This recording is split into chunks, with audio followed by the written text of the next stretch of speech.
Welcome, Liverpool 12th Man Show. I'm the Liverpool 12th Man, and I am joined today by the Irishman and Lee. How are you doing, Scouts? Lee, in the house. I'm good. Well, thanks. Good evening to everybody. And the Irishman. Brian, how are you? Yeah, all good. Hopefully, I get through tonight with no problems today. Yeah. I've been making some changes. Apparently, everything's upgrading, but they turned off the internet basically last night. So I was like, "What the fuck?" But yeah, it's the weekend now. I don't need any of that nonsense happening. Yeah, exactly. Stuff. Yeah, they should do that at like 4 a.m. on a Tuesday when everything is in bed. That's when they should be doing these kinds of things. But yeah. Yep. Anyway. And on top of that, they should the worst is when they try to do these updates or do these things. And they're like, I'm like, you realize it's game day. It's like, What are you doing? You are not helping the cause. No. But no, we should be all good. Yeah. I hope that you out there are well too. It's Saturday. Big up Lee. Lee WizKid, that is. And big up to our Lee on the panel as well. We're joined by Milante too. Big up. Milante, how are you doing? Evening, mate. Yeah, evening, Lee. Brian, 12th man, we're here again. The show must continue. The show must go on. Definitely. Big up Edwards. Edward, good to see you. I said Edwards, I think. Edward. I just actually was looking at something about Edwards possibly trying to make an acquisition of someone that I don't know if you would go as far as to believe this, because I know there's always crazy rumors out there about this player and that player that we're going to go after, and da-da-da-da-da-da. And some of it's real, some of it's fake. But I don't know if you guys heard this or not, but there is a report out there. Bring this up here. There is a report out there that there is a particular player out that is going to be on the market, and there's two teams that are leading the pursuit of this very young player. And it would be a player that could replace eventually, if not immediately. I don't know if whatever the case is with this contract situation, but it could be a player that could eventually take on the right wing spot for us, whether or not Chiesa makes it fully recovery and the whole lights. And that player is this player. Let me make it bigger for you guys. Mm-hmm. Okay. Now, Liverpool and Arsenal are contenders to sign Lamine Yamal, as Barcelona could be forced to sell the 17-year-old amid ongoing financial difficulties. This is being reported by Miguel Delaney. I saw this news and I'm just like, okay. The sheer fact that just looking from like the other side of the fence, just looking at it from like Barcelona's perspective, they've already mortgaged so much of their future. They've mortgaged their team in the sense of, when I say mortgage, I mean like they've given up certain rights, or they've loaned out certain rights or sold certain rights to like their television, to like certain parts of their television contracts and the likes, or something on those lines. And they've sold off a chunk of their commercial and TV revenue, basically. So I think it's 30 years worth of it for a big, and then they did it. They've done it more than once. They've done it more than once. Yeah. The first one they sold off TV, I think, future TV money, and then the second time they sold off like commercial as well, like basic club sales and shit like that. So yeah, they've gone to that well twice now. Yeah, I'm not sure. Like you say, they're still in problems. So what's he saying? What I heard about Spain is like Real Madrid and Barcelona get a much bigger slice of the TV revenue as the two big clubs. Like in the Premier League, it's more evenly split in it. Like it's not like everybody gets roughly the same, don't they? But there they get like their own deals and that, don't they? Yeah, And it's that's not something. quite Like, like but 12 man, Barcelona. 12 man, could you just, sorry, will you finish what he said? What did, because I didn't realize it was Miguel Delaney. He doesn't Mhm. normally write a lot of crap. So what is he like genuinely linking us, or Yeah. is he just putting our name in it? Like, No, this is a genuine. I mean, this was the source on this was a Twitter, retweet of what he was saying.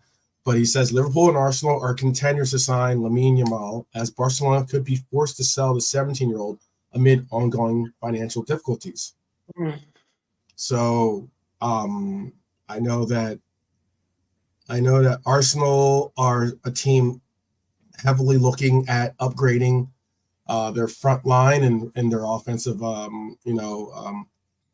talents on that front line.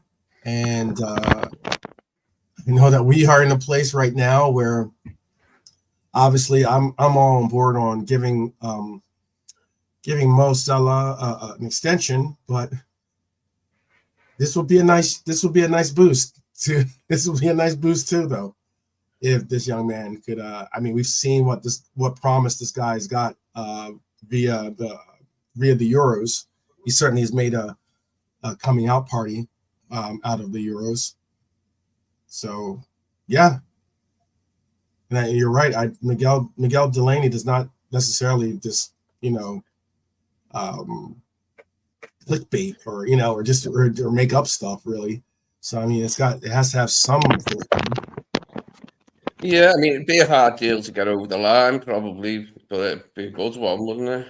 Yeah. A lot to it, the deal, but yeah, it's one of them. Barcelona, it has really bitten Barcelona, hasn't it? This whole financial thing, like they're still struggling, aren't they? From what you were saying, having to sell stuff off and that way, and that's not the first time. But yeah, that's the way it is, isn't it? Yeah. Mm-hmm. I can't really see him leaving. Like, I think he'd stay there. Like, well, yeah, I mean, it's one of those situations where like their particular struggle or loss could be our gain. I mean, that'll be a phenomenal phenomenal fine or phenomenal fortune for us, I would say, but I just don't see how Barcelona can let him go. I understand they need the money, and what it is even if they are going on some financial difficulties and they have to sell this player in particular, he's not going to be cheap. He's definitely not going to be cheap. Even though they do need the money, I'm sure they'll probably have a nice price tag associated with him. So, big up Honcho, big up Red for Life, big up Marion, one of our red jewels in the house. Always a pleasure to see you as well. I did see recently a story that they just signed a deal with someone. I can't remember if it's a kit manufacturer or something like that, but it's basically worth $1 billion over 10 years. So it's worth basically 100 million a year to them. Mm-hmm. They're saying that's going to alleviate a lot of their issues. But like, they've had those things they've had those things before, and they've always gone, hey, look, yeah, we might have to do something. But they'll always come out and say, but there will always be unsellables, like Pedri unsellable, Gavi right. unsellable, Gavi unsellable, yeah. Yeah. We were linked to Gavi. We were linked to Gavi for, and like, and there was very similar circumstances, and they couldn't even apparently was it last year? Was that the year that they were having trouble in getting him signed on the actual registered? Registered. Yeah.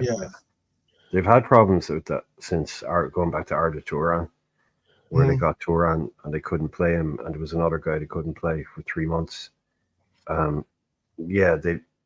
They're always walking a really thin line, and then they always do something last minute, like they'll sell some 4th choice goalkeeper all of a sudden they can register another 400 grand a week on the books or something stupid like that, you know.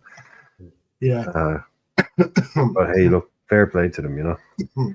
I don't like the problem with them, or the issue with them, isn't this is like a Reading or a Wigan or a Hull or something like that.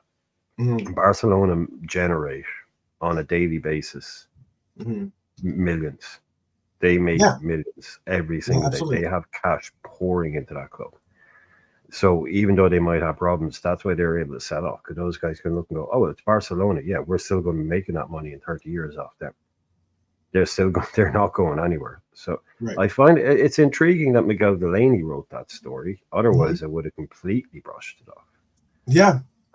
You know, but the like money you were spending in the period beforehand, though, and that went on for a long time, didn't it? It was like, it's just ridiculous amounts of money on wages and transfer fees, wasn't it? And Real say, I mean, Atletico is the club that are ever able to pay a big fee. Atletico broke the 100 million mark a couple of times, haven't they? For João Felix, that's it. None of the other Spanish clubs get to spend big, do they? I remember when we played Villarreal when Jürgen first took over.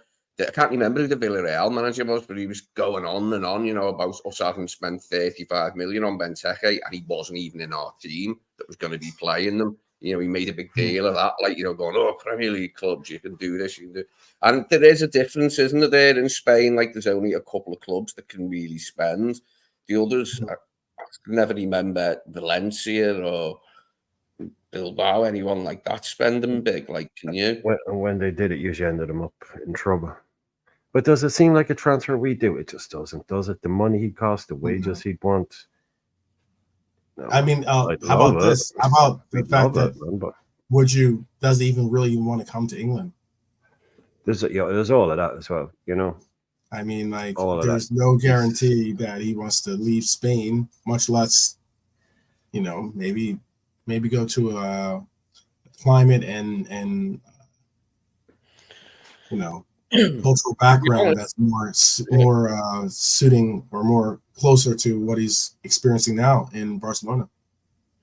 It looks the perfect place for him, and he's doing really well, isn't he? Yeah. So be a big surprise. Well, I saw this news and I was like, that would be fantastic. I mean, did obviously, he even put a price on him in that article? Did he mention a number? Or? No, I could find more. Let me pull. There's only a snippet of the article. I didn't read the entire article. Might be paywalled. Yeah.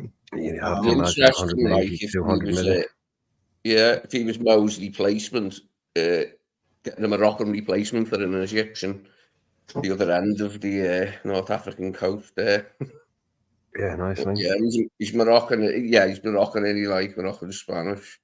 Does that change your outlook if, like, hypothetically, this is a hypothetical, it's not saying this is going to happen or anything like that. I'm just saying hypothetically. If he did say, you know what, see my situation in Barcelona, they can't sign me. I want to go to a team that is going to be competing, blah, blah, blah. Always liked, maybe it's liked Scouts. Oh, maybe like Scouts. Yeah, I was gonna say beans and toast or something. I don't know, right? Beans on toast or something. He wants to come to England. That's the bottom line. And he decides to come to, and he's game to come to Liverpool. Does this change your opinion or change your stance on what we do with Salah?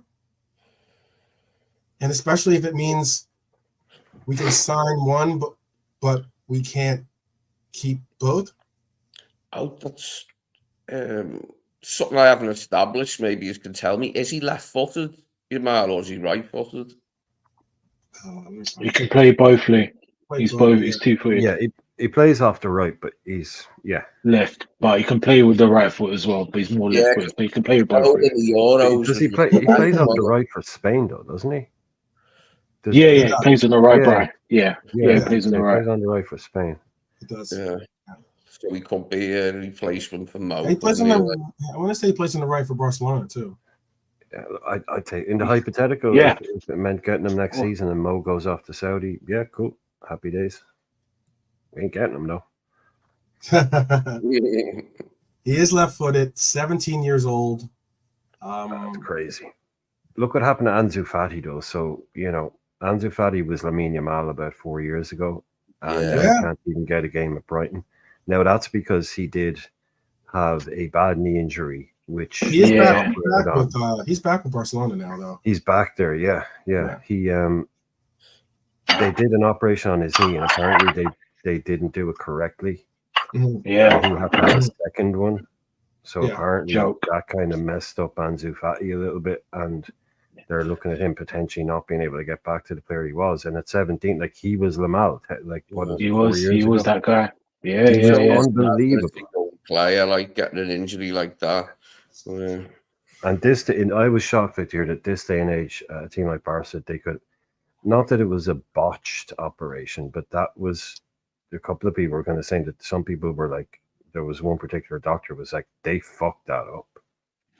Like he was saying, like, in no uncertain times, like, they should have done that to me. No, they fucked that up. Like, he needs that again, and let me do it, kind of thing.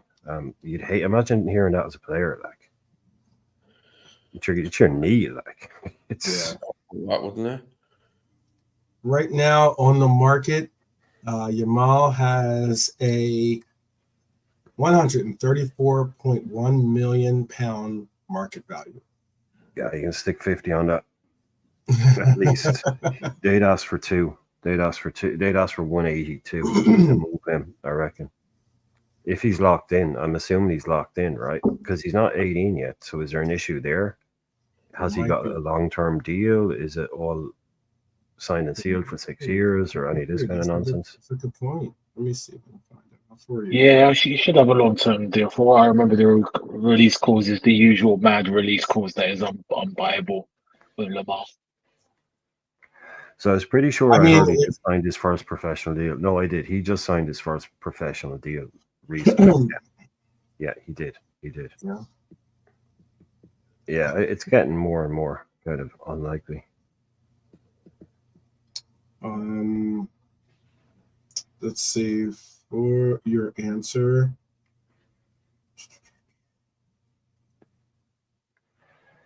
no, he's got 2 years left on his contract. He is currently making 32,000 euros a week, and this is your mom. Yeah, there's a young player I read about. He signed in 2023, and it was a 3-year contract. Oh, there was someone. And it went to. I think that's probably because, like, he was so young. But anyway, he's got 2 years left on his deal, but his buyout's like stupid. His buyout. All the Barca players. Yeah, he's got a €1 billion buyout. So that's ridiculous. You need to do that Dr. Evil style, Yeah, $1 billion. Yeah. Yes. PSG will do it. PSG are like, yeah, okay. Yeah. Really? Sounds cool to us. They would then see if they need to be, but I don't think he wants to go. I think he already Barcelona, they've got in I think what I read, they got in a pre-agreed contract ready waiting for him the next year. That probably you'll see. Yeah, probably by the end of the season, he'll sign it. He's happy there. He ain't going nowhere. Next. Where do you go after Barca? Where do you go? Really settled there, doesn't he? And it looks the perfect place for him. He was tormenting the Madrid defence a few times the other night from what I've seen of El Clasico. He's a really good player, isn't he? Imagine though, in 10 years' time, he's still only going to be 27. Yeah, I know. Yeah, it's just up to him. What are the odds he's still going to be 10 years? 10 years down the line, he'll just be like rounded into his quote unquote prime years. His knees could be shot by then, starting this young, Maybe. Same with that Roque Junior guy. They bought him from Brazil. He was 17, and he already had over 100 senior competitive games at the age of 17. Crazy. Some of these kids are starting so young. It's not possible, to keep going. I'd go to Gillingham FC. Okay, Fair play, Dar, from Birmingham to Gillingham. It's not the easiest commute. Very true. Very But, true. yeah, I'm sure they'd Oh, welcome you with yeah. open arms. Yes, that was funny. I mean, maybe this is perking up because El Clasico or something like that. You know. Yeah, exactly. Nice bit of noise around it. Yeah, exactly. And unlike Real Madrid, Barcelona is suspect to they can't pay. You got to figure out ways to pay their bills type thing. I thought it was an interesting story. Thought I'd share with you that story. Hear your ideas. I heard the opinion of what we would think would happen if this young man did join our team. Just wait until the week we play Madrid. Can you imagine the kind of trend stories that are going to be coming out into the build-up? I know. Come on. Exactly. He's been spotted shopping in Madrid. His girlfriend has been there looking at houses. I'm waiting for it all. You know what I did see too? I saw this, and this is with Anfield Express, right? It's a source or a source. I guess called a source or not. It's a Twitter account, but I saw this and I didn't understand why these two players were being said. Is this person going to start or this person going to start? Now I could get if we substituted one of the players, yes, but they asked this engaging question of who starts against Arsenal, Curtis Jones or McAllister? I didn't understand why. Is that even a question? No, it's not. I didn't understand that at all. I'm like, it's obvious. Again, I think that we have one of the best pivots in the league, and I think that McAllister is a starter, whether it's as an 8, whether it's as a 6, whether it's as a 10. You would figure out a way to start McAllister. And so it was very interesting to hear why they were saying Curtis Jones over is you pick which one would you pick, Curtis Jones or McAllister? Like you could understand if they said Jones or Dom. Yeah, that makes sense. Or if you said that's like asking who do you start, fucking BVD or Kwanzaa? It's like, well, BVD. Next question. Like, okay, right. They're both in the squad. Was it like the double pivot's been like one of the big things about like us being better so far this season? Like, so then to just like dismantle that for the Arsenal game would be weird, wouldn't it? If Jones is to play it all in midfield, it'd be in Dom's place, wouldn't it? Mm-hmm. That's why I was like, I was confused, and I was like, I'm like, I didn't understand that one at all. McAllister, I think, has been phenomenal. He's been recognized as being such, and I'm happy that Curtis Jones is getting some recognition too lately. I'm happy to see that Curtis Jones is getting some recognition because I think that Curtis is a good player. He's a good player, and sometimes his play goes undervalued out there. So I'm glad to see he's getting some looks and likes. Back to the bench tomorrow, I feel though. What's that now? I just think for Jones, back to the bench tomorrow. Yeah. You'll get on. Well, you'll get minutes. He might get on. Oh, he'll back to the bench to start. But I'm sure he will get on. I know doubt he'll get. Well, I don't know. I'm not sure that he's definitely going to get on tomorrow, but I reckon he'll, with the amount of subs you have to make the way slot, like, yeah. I don't know. I think he'll come on for Dom at some stage. Okay. Fresh legs, just a fresh legs kind of thing. Yeah, it might even be what you call them junk minutes, and that junk minute, you might even just get them, but might get an appearance. Hopefully, we're locking up a game of 2-0, something like that. That'd be nice. If you want to, excuse me, there was. Hi Bernie. Another red jewel in the house. Big up. Blessings, Bernie. I was going to say there was. If you want to talk, so we're talking about. I feel like this is like Dumb and Dumber because I mean this is a funny statement, but I saw this as well on recognizing the anniversary of a comment. It's one of those things where like you have to sometimes understand that you're like we can all have opinions. Doesn't necessarily mean that our opinions are going to pan out the way that we think they will. But here, let me bring this down real quick. It's not your Thiago video, is it? Yeah, no, I don't know about that one. This is what I was going to bring up. So 3 years ago, Dean Henderson on via TalkSport talking about remember this. said, I'd put him in the same category as Virgil van Dijk. And I'll be proven right in the next couple of years because he's only going to get better and better. And I'll be number one goalkeeper here at United for many years to come also, said Henderson. Yeah. It's a very good shout. Oh, that's terrible, that, isn't it? That's embarrassing for him, that. All right, it was a teammate of his, like, but that's going a bit too far. He got overexcited there, didn't he? Yeah, man. To say in the sense that he's a leader on the pitch and a leader in the defence. He's got that Virgil's got, but he hasn't got the footballing skills that Virgil's got. Is he a leader? Sort of, and he sort of. He does it for England. He's quite good for England and all that shouting stuff, and that. Is and he? Fist pumping. Yeah. Well, no, he was great. He was great for Leicester, and he was great for Hull because they played in a low block ish. He didn't have to get for he could sit deep, and all he had to do basically was strong arm people and head the football away.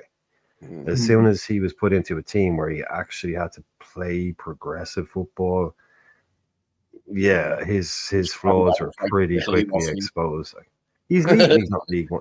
He's good for England when they used to play defensively. So he's good for any team that plays defensively, like a mid-table team. He's a good player, a leader, and all that crap. Yeah, shouty, pointy stuff.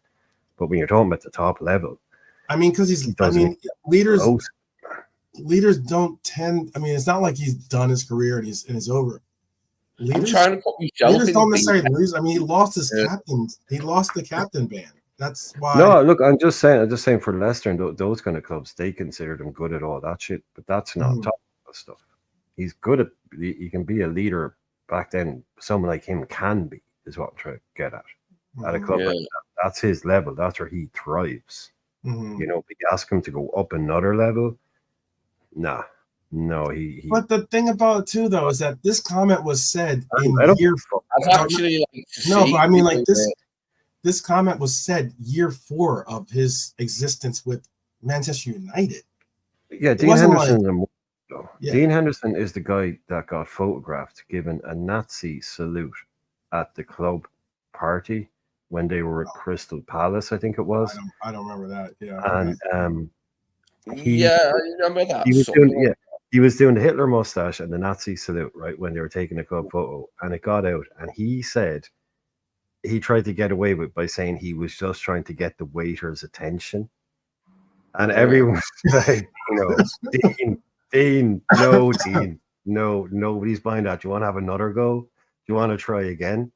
And anyway, a whole load of stuff came out, and he had to apologize. But Roy Hodgson was Crystal Palace manager at the time, and he came out. I can't remember the exact statement, but he basically said that Wayne had previously been unaware of World War II, but was now endeavoring to learn more about history. He basically said he'd never heard of World War II. He didn't know what Hitler was. Actually, it was that's how stupid this kid is. Like, no, not. I was trying to put myself in his head, like what the question was. I was just trying to get the waiter's attention, man. I was just trying to get the waiter's attention by making a Hitler mustache. Yeah, they must have said to him, mustn't they? Like, what do you think of your club captain? Because he was captain, probably. He was United captain, wasn't he? what do you think of your club captain? Like, is he doing well? Oh, they gave him the like, Lee. They gave him the armband when he walked in the door. yeah. He was made club captain on the day he signed. That's how much of a toilet they were in. Yeah. He didn't even have to. He hadn't even played a game for a club the size and with the history of Manchester United. He hadn't even played a game for him. He walked in the door and they put the captain's armband straight on him. Well, that's the thing he's got in common with Virgil, like being a captain. Although Virgil wasn't our captain at that time, but he is now. He's got that in common with Virgil there. That's one thing. Virgil had to wait a while. Yep. It's pretty funny. He's over there wrecking Greece. You know what I mean? After about 2 weeks. Yeah. He's over there trashing restaurants. You don't see Virgil trashing restaurants, do you? Yeah. Very captain-like. Very captain-like. Very leader-like. Right, no, well, it is very England captain, like going abroad on a holiday to a foreign country that's a bit too hot, getting drunk and smashing the place up. That's very English when you think about it. Very English football fan, anyway. So yeah, he's what would they say? He's on brand. Yeah, that's very true. Had some games. We had the Friday night game that was 3-1 victory for Forest.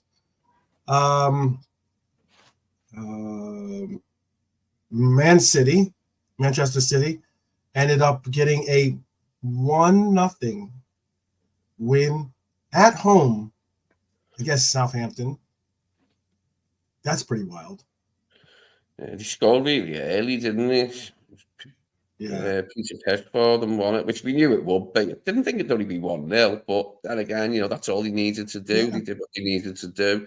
The sideboard scores his goal, and he's on a little bit of a scoring slump, as they're calling it, for him at least.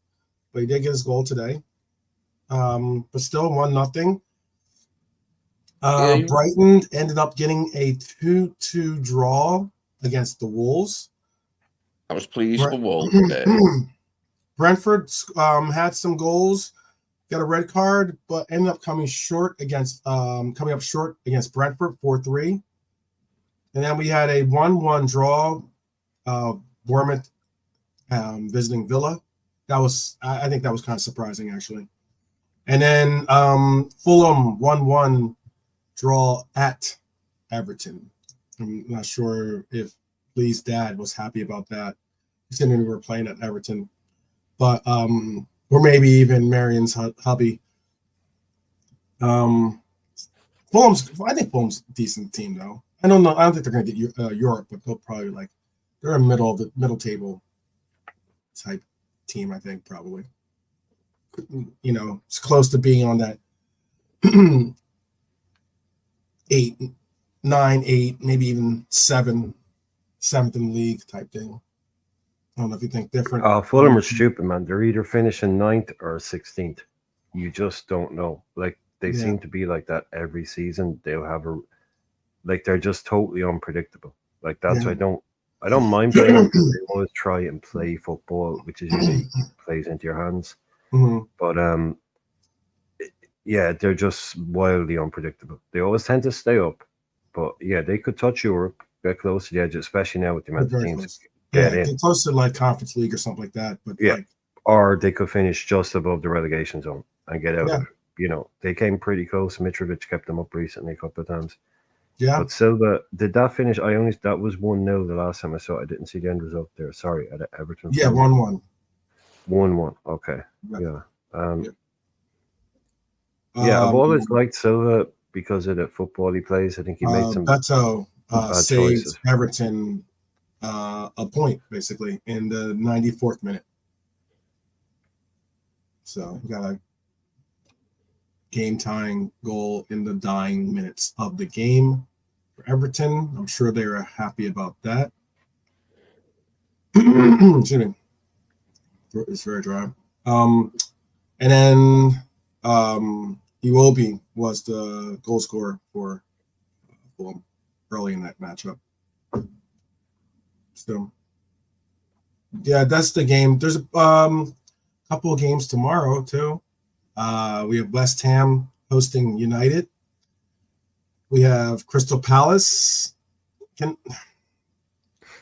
Spurs? What? It's weird. Spurs are a unique team. Their coach is going through a little bit. Just before you move on to tomorrow's, just quickly, Yeah.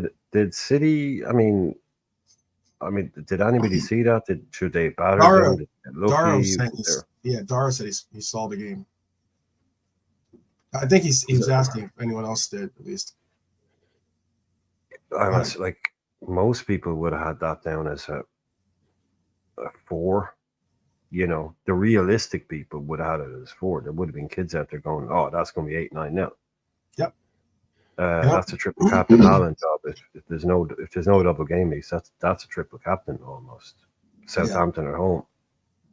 Now don't get twisted. Very unexpected. They controlled the majority of that game. I mean, that's what the momentum scale or momentum scale is showing. Is that I'm assuming there must be no big incidents, or else we would have heard about Southampton being denied a penalty or something like that. That would have been 1-1 only for this or that. I think it was Southampton was just the. It looks like Southampton was. This is just going off of stats. I know that this is just going off stats. It looks like Southampton had some stellar performance from their goalkeeper. He had 6 saves. No doubt. Ramsdale. Yeah. 6 saves. Yeah. I'm sure 3 or 4 of them were him being over dramatic with it. And they had City had a 2.95 XG opposed to the 0.21 XG of Southampton. So they had 12 corner kicks. That's something like one of the things I always like to say is you can kind of tell who was on the front foot by the corner kicks, who controls the corner kick battle. It sounds weird, or it might even sound like silly, but if you have a bunch of corner kicks, it shows that you're in their third, you're attacking, or you're probably, I always said it sounds not silly at all. It sounds fairly not obvious, but yeah, if you've got a shitload of corners, you've obviously been doing a lot of attacking. Yeah, it's it. Yeah. It's something people don't take enough of advantage of most of the time. Arsenal have started doing it recently. You started becoming very prolific as you can be from corners. But 12. They had 12 corners in this game, or that game. That was just a lot of corners. What was that game? Was it Dave Moyes in one of his last games for Man United where they crossed the ball into the box a record number of times, like 30 times or something like that, or 60 times or something. Oh, I know that. That record. Yeah, it's this famous Man United game where it's just they were so bad. All they would just like get it out and just sling the ball in constantly. Oh, they're spamming crosses. Spamming crosses. That's what people say. Yeah, but they broke a record. That was like one of the people were like, we need to get this guy out of here. We were crossing it to nobody. Just crossing to cross it. Yeah, it sounds like a fairly dull day. It doesn't sound like there's any big incidents in the league or any upsets. It really hasn't. No, I mean, I don't know what happened in that Brentford game. There was. You've lost your avatar, aren't you? Yeah, sorry, I'm gonna just reload. Harry Clark got 2 yellow cards to end up getting a red card in that game.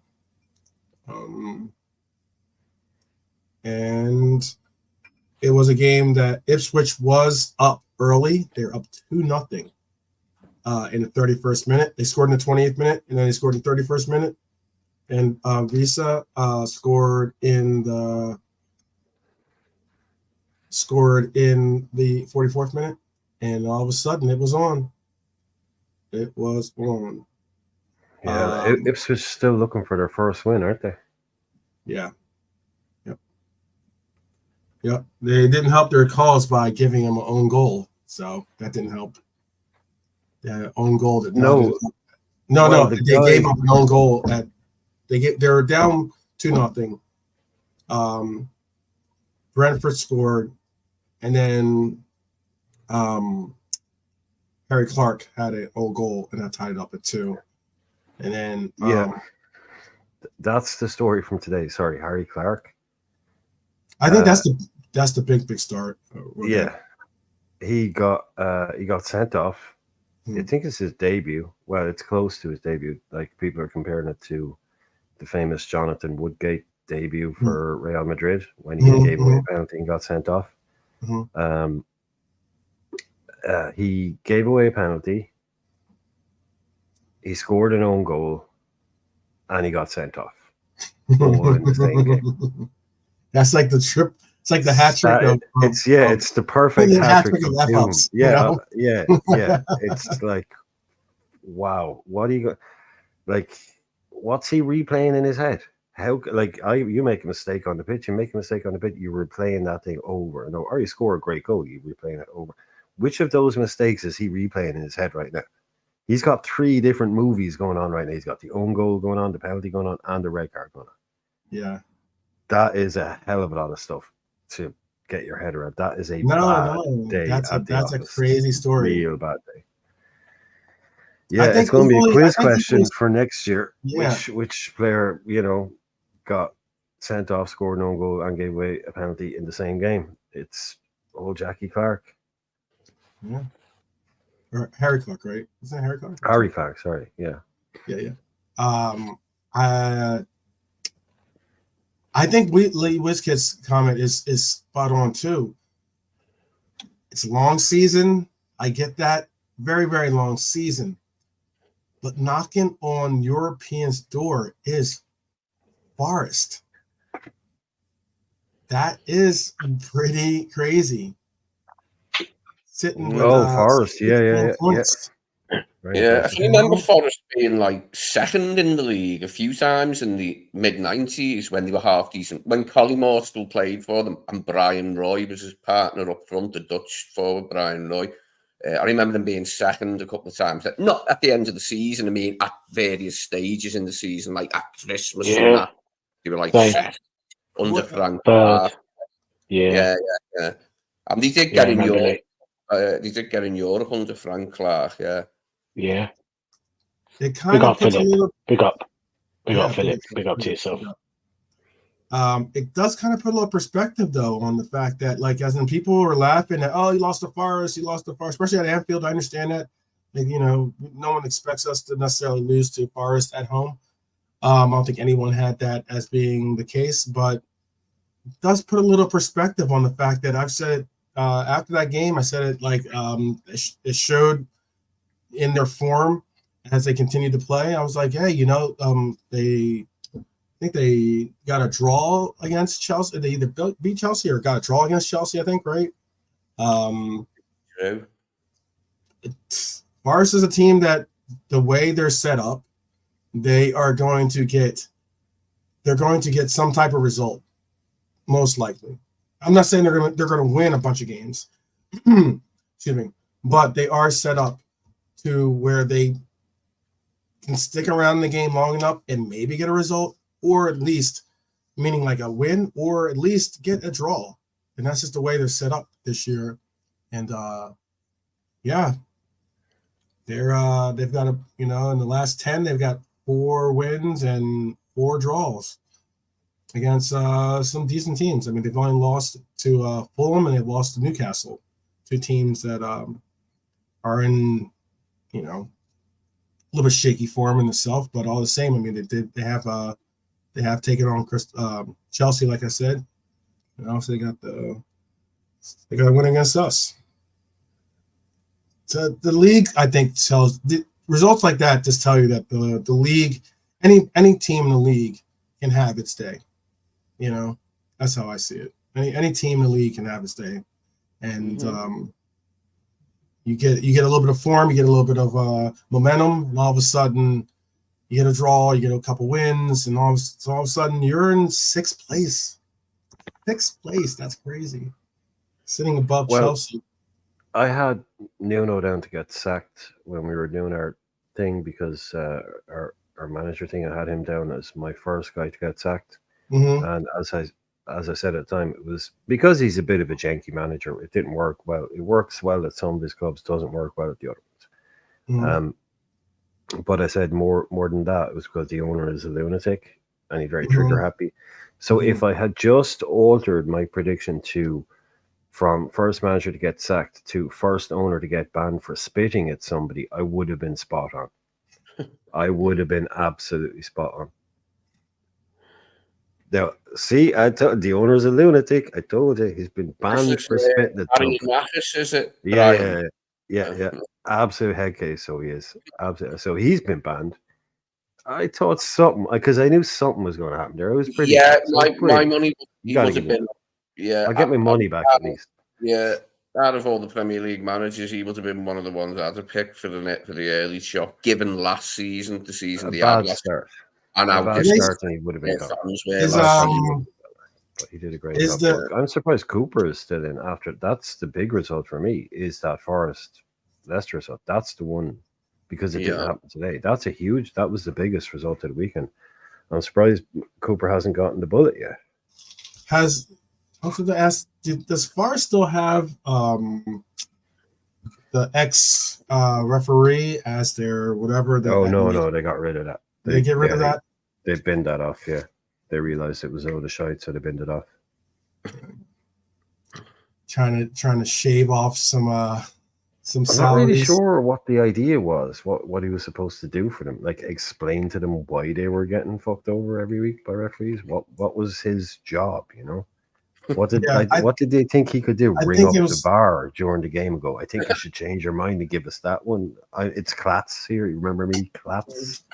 I mean, like, I think maybe it was just like he had a role where if we say something about VAR or about the decisions, it's just, oh, you're a fan, or oh, you're connected to the team in this way or that way. If he's saying it though, he's a former referee. He does have. You can't. It's almost like paid by. Yeah, it's like soon as when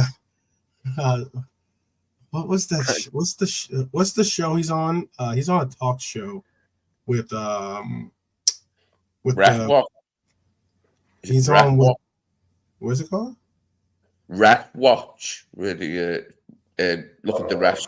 Oh no! Oh yeah! No! This is one where he's with the former owner of he's from the guys on Talk Sport. Oh, Simon Jordan. Simon Jordan. He goes on that, does he?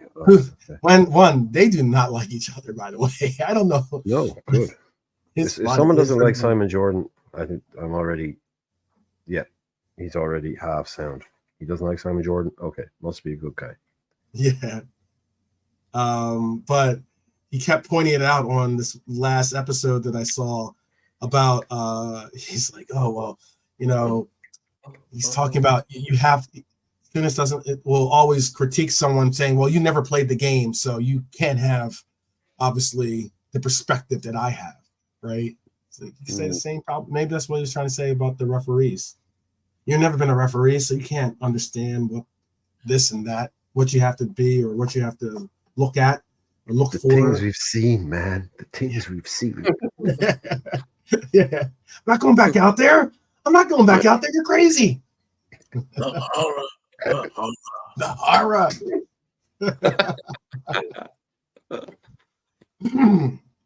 Yeah. What I was gonna say about tomorrow's lineup, it's gonna look like it's gonna be West Ham versus is gonna be hosting United. Not gonna be an easy spot for for United to go and get some points. All things considered. And I say that even knowing full well that West Ham has a propensity to allow for teams to score. Okay. And Crystal Palace will be hosting Tottenham. That's the game I was going to actually reference, or at least ask the question on, because their coach is kind of going through some criticism. I don't know if people are completely on board to trust the process in North London, but Crystal Palace hosting Spurs could be an interesting one. The Crystal Palace coach is another coach that was riding the high. Was Crystal Palace coach now looking like it was like the new coach bounce, as opposed to this is a coach that's going to just one of them things, isn't it? He came in and did well. Now he's had a bad start, needs a result, but he'll be okay. I mean, he does look like a solid coach. Like, I don't think this is like the start of anything really bad for them. I think they'll survive perfectly well, Palace, like, at the end of the season. But if you do need a result, well, he needs one. Like, don't need to take the pressure off a bit. But yeah, it should be a good game. Players, didn't he? Yeah, London Derby, and anything could happen. Anything can happen. London Derby. But did you always say that? Don't do the London clubs know about the amount of derbies there is? Like, it doesn't help them win the league. Like, you know, when northern clubs laugh and say you haven't won as many leagues, they go, "Oh, well, we've got lots of derbies, haven't we?" Which is true. Yeah.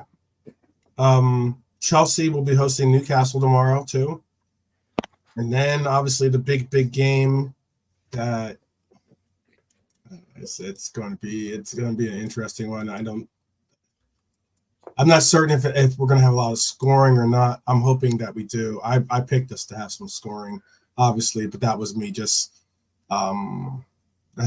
thinking optimistic.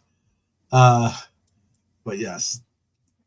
Then it's the big matchup of Arsenal hosting our beloved Reds. What game out of obviously our game is the one that we have any interest in per se, but our game is at I guess the game has actually moved up. Did they change the time on this game?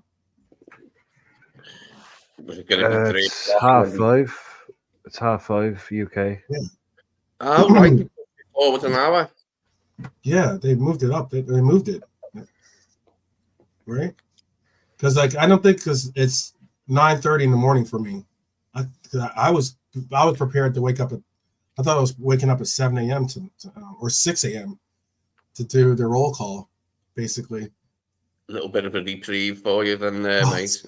That's like the best. That's the best news of the day right now. Yeah, kickoff's 4:30, 12. I don't know how that affects you. It's 4:30. Yeah, 4:30 kickoff. Sorry, 4:30, not 5. Oh, UK time. Yeah. Not 5:30. Yeah. There'll never be 5:30 unless otherwise. No, it's just because I changed my phone and I just realized. Maybe that's the reason why too. No, it's to set my Guardian website to European time. So I was looking all the times there for what the hell is going on there? International. Yeah, now I got set to UK. Clocks go back. The clocks go back tonight too. Yeah, that's why it was 6:30 earlier on, and then that's why they were being silly. Okay, I need UK. I still thought it was a 7 a.m. for some reason, but still. So Palace Spurs, Spurs going to win that. Chelsea Newcastle. I mean, like Palace lost Joachim Anderson, they lost Elise. That's a bit of a hard knock for him. Chelsea Newcastle, that could be a good game actually. West Ham United. Yeah. I was going to ask. So why I was about to pose the question of course, the biggest game for us is the Emirates game, but what's one of those three would you, considering that they're all on at 7 o'clock or 7 o'clock for me, at least 7 a.m. in the morning, the 3 earlier games, and then 9:30 a.m. for me at least is the game that we all care about. Which one of the three before our game would you say, I'll give that a watch? Which one of those three intrigues you enough to watch? Is it to watch maybe Manchester United have like a train wreck at West Ham, and to laugh at their misery, possible misery? They have a big record. Would it be to see the North London the London Derby with the Palace and Spurs, or is it Newcastle Chelsea? That's the one for me. That's the one for me that sounds all right. Like it's got some good players in it and that.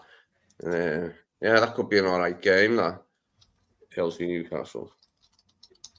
Fancy that one, yeah. Yeah, which one would it be for you, Demonte?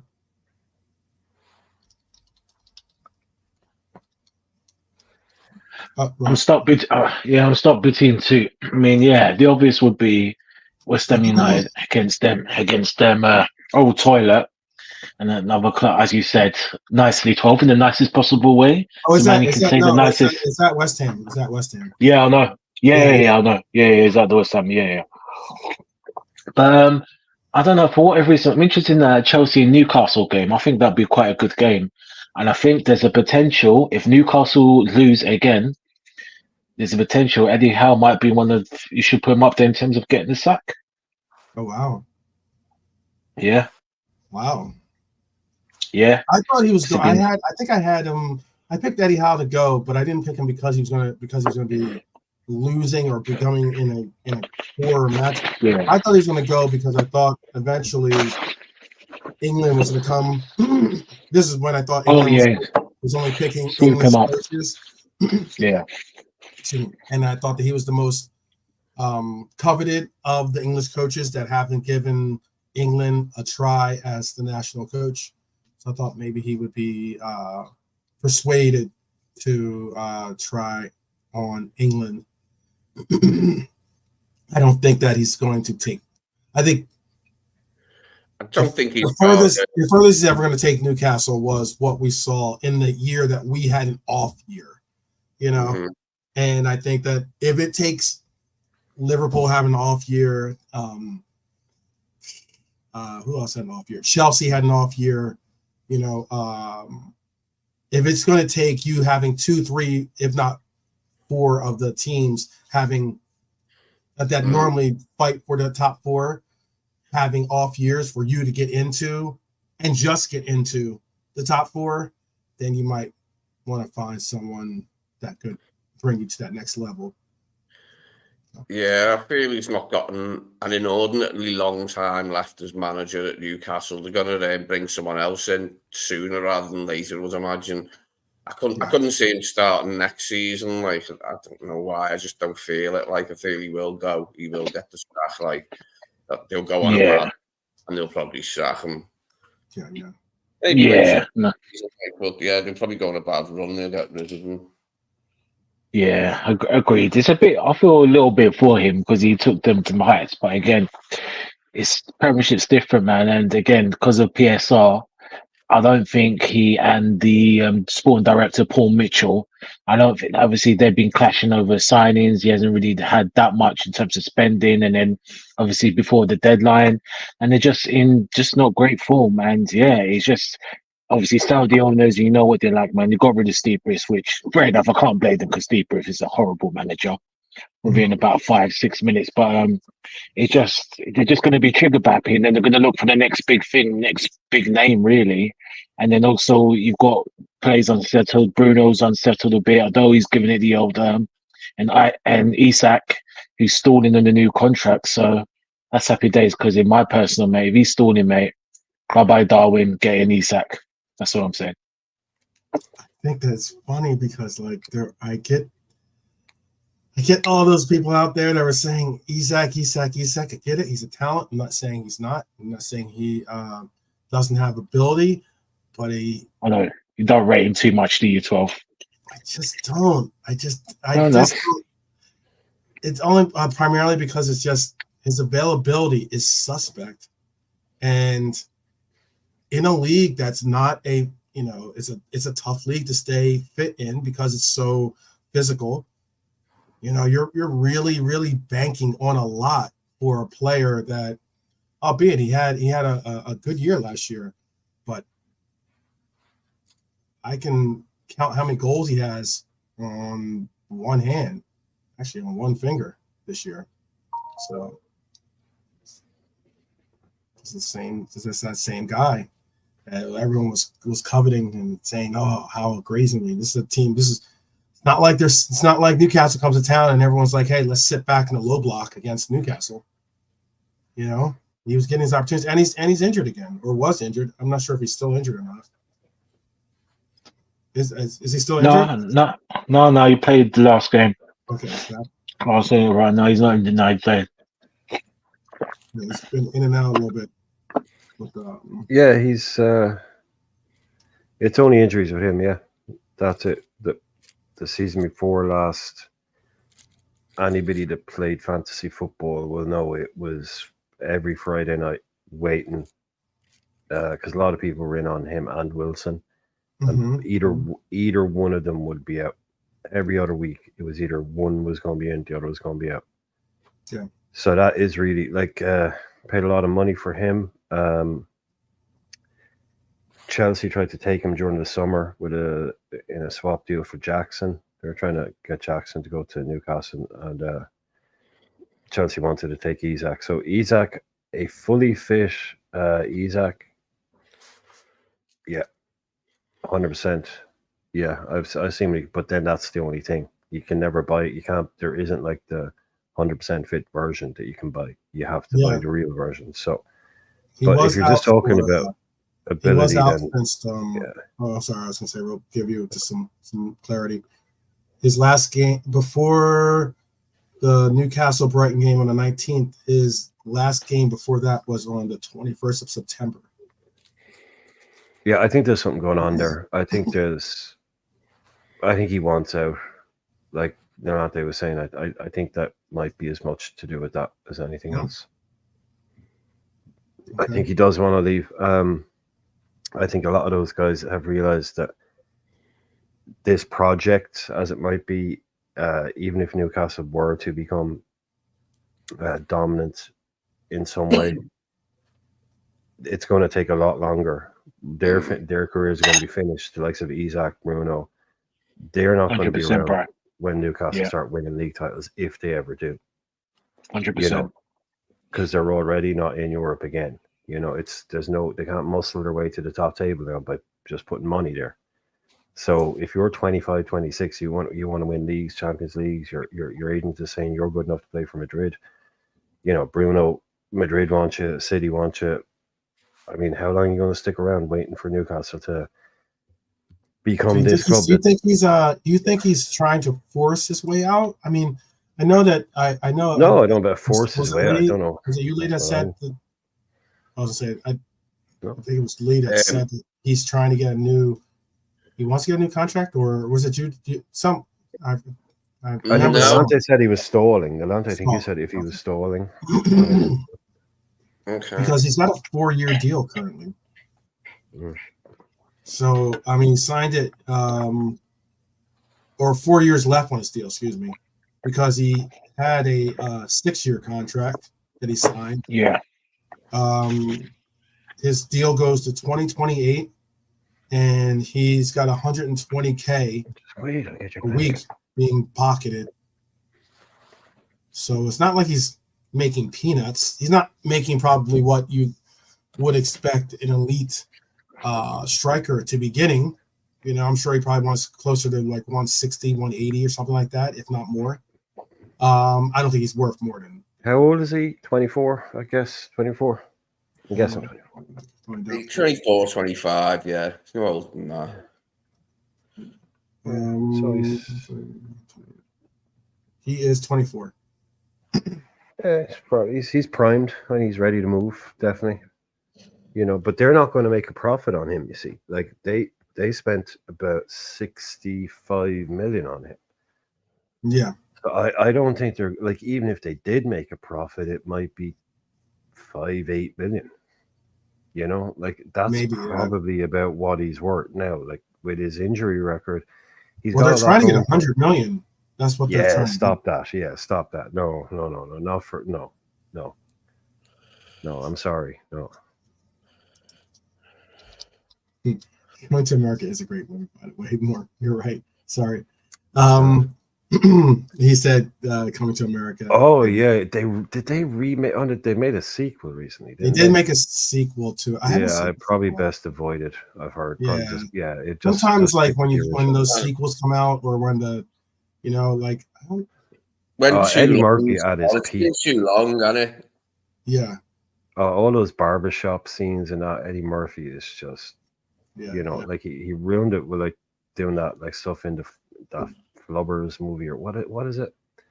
Norbert. Flubs, Nutty Norbert. Professor thing. Norbert, Yeah, like he was trying to play all the characters in that as well. Mhm. Yeah, but when he did it in Coming to America, when he was doing all the different guys, and you just couldn't, like, even back then, like with no like all makeup and stuff, you couldn't tell it was him. That was just brilliant, man. Oh, he's so good in that. But yeah, again, let's see if we can. Yeah, release clause. He does not have a release clause. At least none that I see so far here. Because these Yeah, guys I as think- well will lose money if they're not in the Champions League. Some Yeah. of their contracts will be incentivized towards that kind of stuff as well. So they won't have expected to drop out of that. Because remember when they got into it, like the first It's a year, bit of a double-edged sword for them qualifying for the Champions League because it has put pressure they on weren't them. ready. Yeah. They weren't ready, and it stuck them back then. It pushed them back. They wanted to be getting into it. Like, they wanted to be Villa this year, if you get what I'm saying. Point to Unai Emery then, shouldn't they? Probably, yeah. Yeah. Should No, have. I think he would have been perfect. No, I think that's what he would have. He was the perfect great. coach. Yeah, for up that. there, yeah. He's been great up there. Perfect He's coach for probably that. got a slightly better squad there, hasn't he, than Villa, you'd say, maybe? Do you reckon? Oh, no, actually, the squad isn't. Actually, the team, maybe. The team. I don't know. It's a tough one to work out. Yeah, close. Yeah. Yeah. I feel like he I don't think he'll start next season. I think he'll probably maybe get sacked after Christmas, or they'll finish him up in the summer and replace him. I feel how. All right, yeah.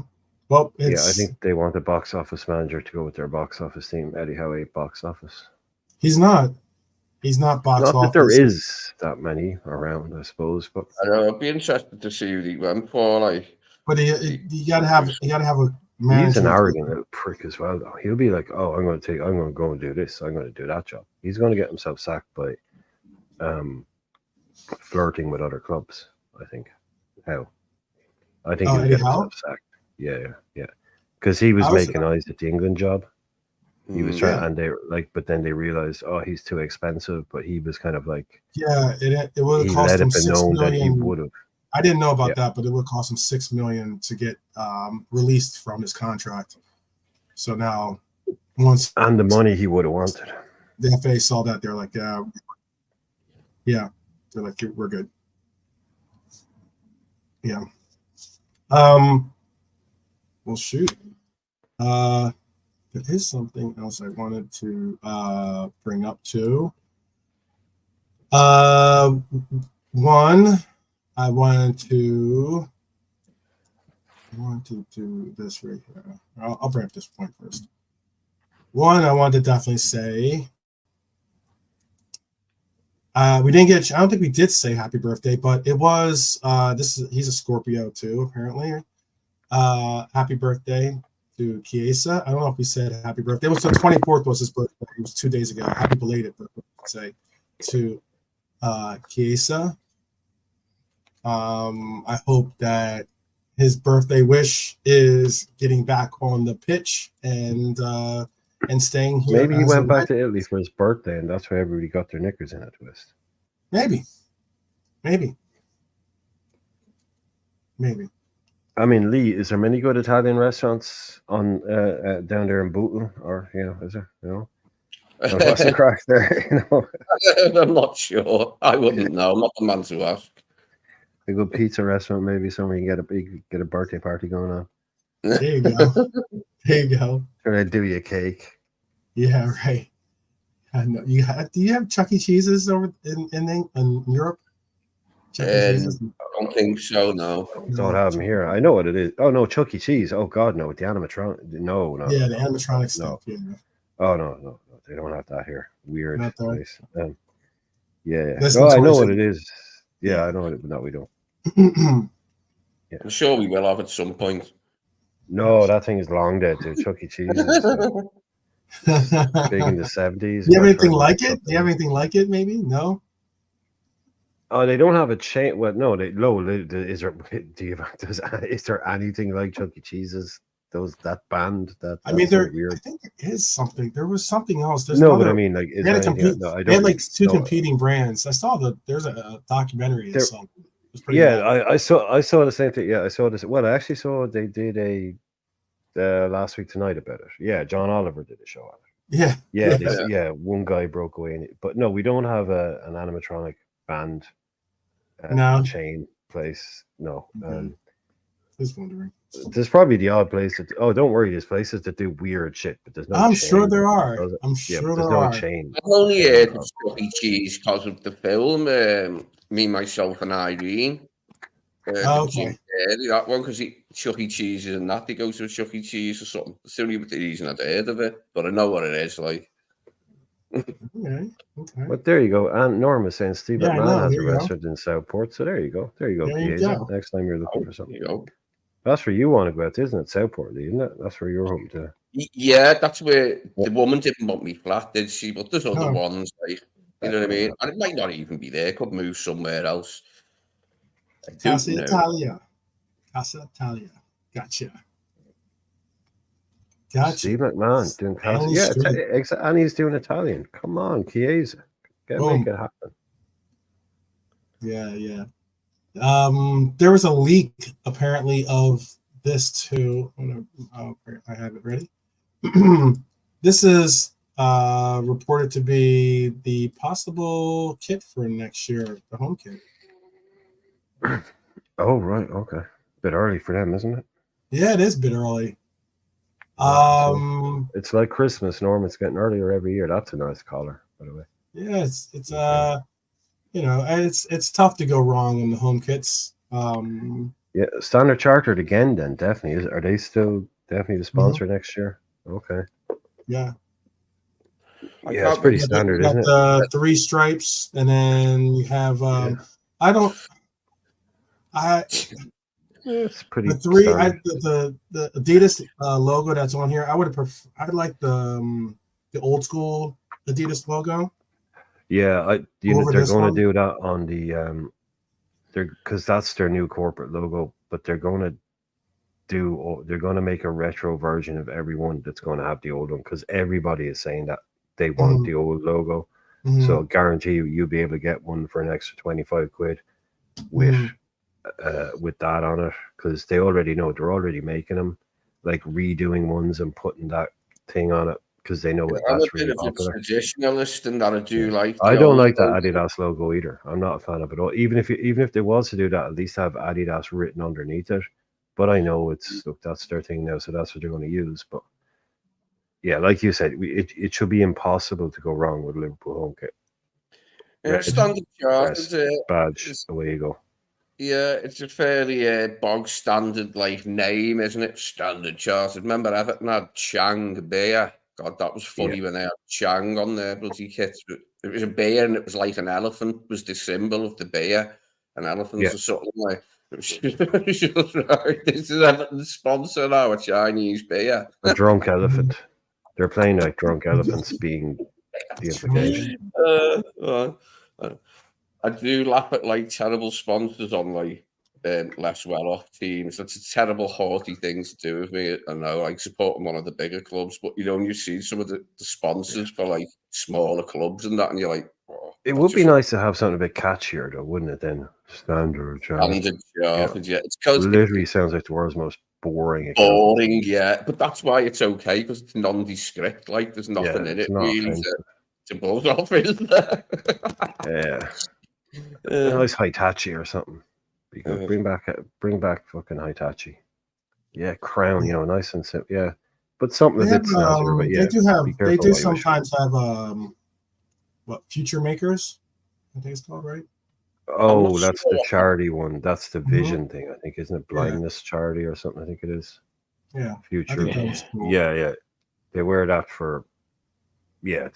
at friendlies and things like that for the charity or something. They've worn I think they've worn them in games too. They've worn them in regular. Yeah, I think they might have like an agreement to maybe like twice a year or something like that to be able to use that. Yeah, what is it? Future vision or that's going to annoy me now. But yeah, I know the thing you mean.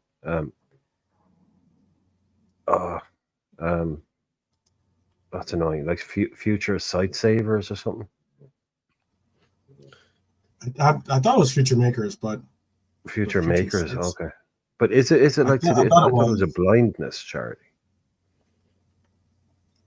Yeah, Norm is saying the great retro in the club store. Adidas is going to make. I'm telling you, man, Adidas is going to make a killing in the first year back at Liverpool, just re-releasing stuff and doing all that because it's such a big appetite for it at the moment, and hopefully then, because we've got more of a basically per sale deal now with them, don't we?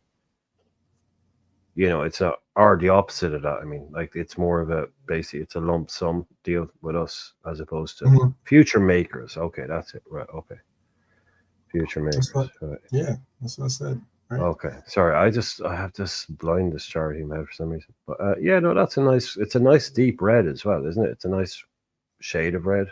Yeah. Yeah. The darker one, it's kind of that.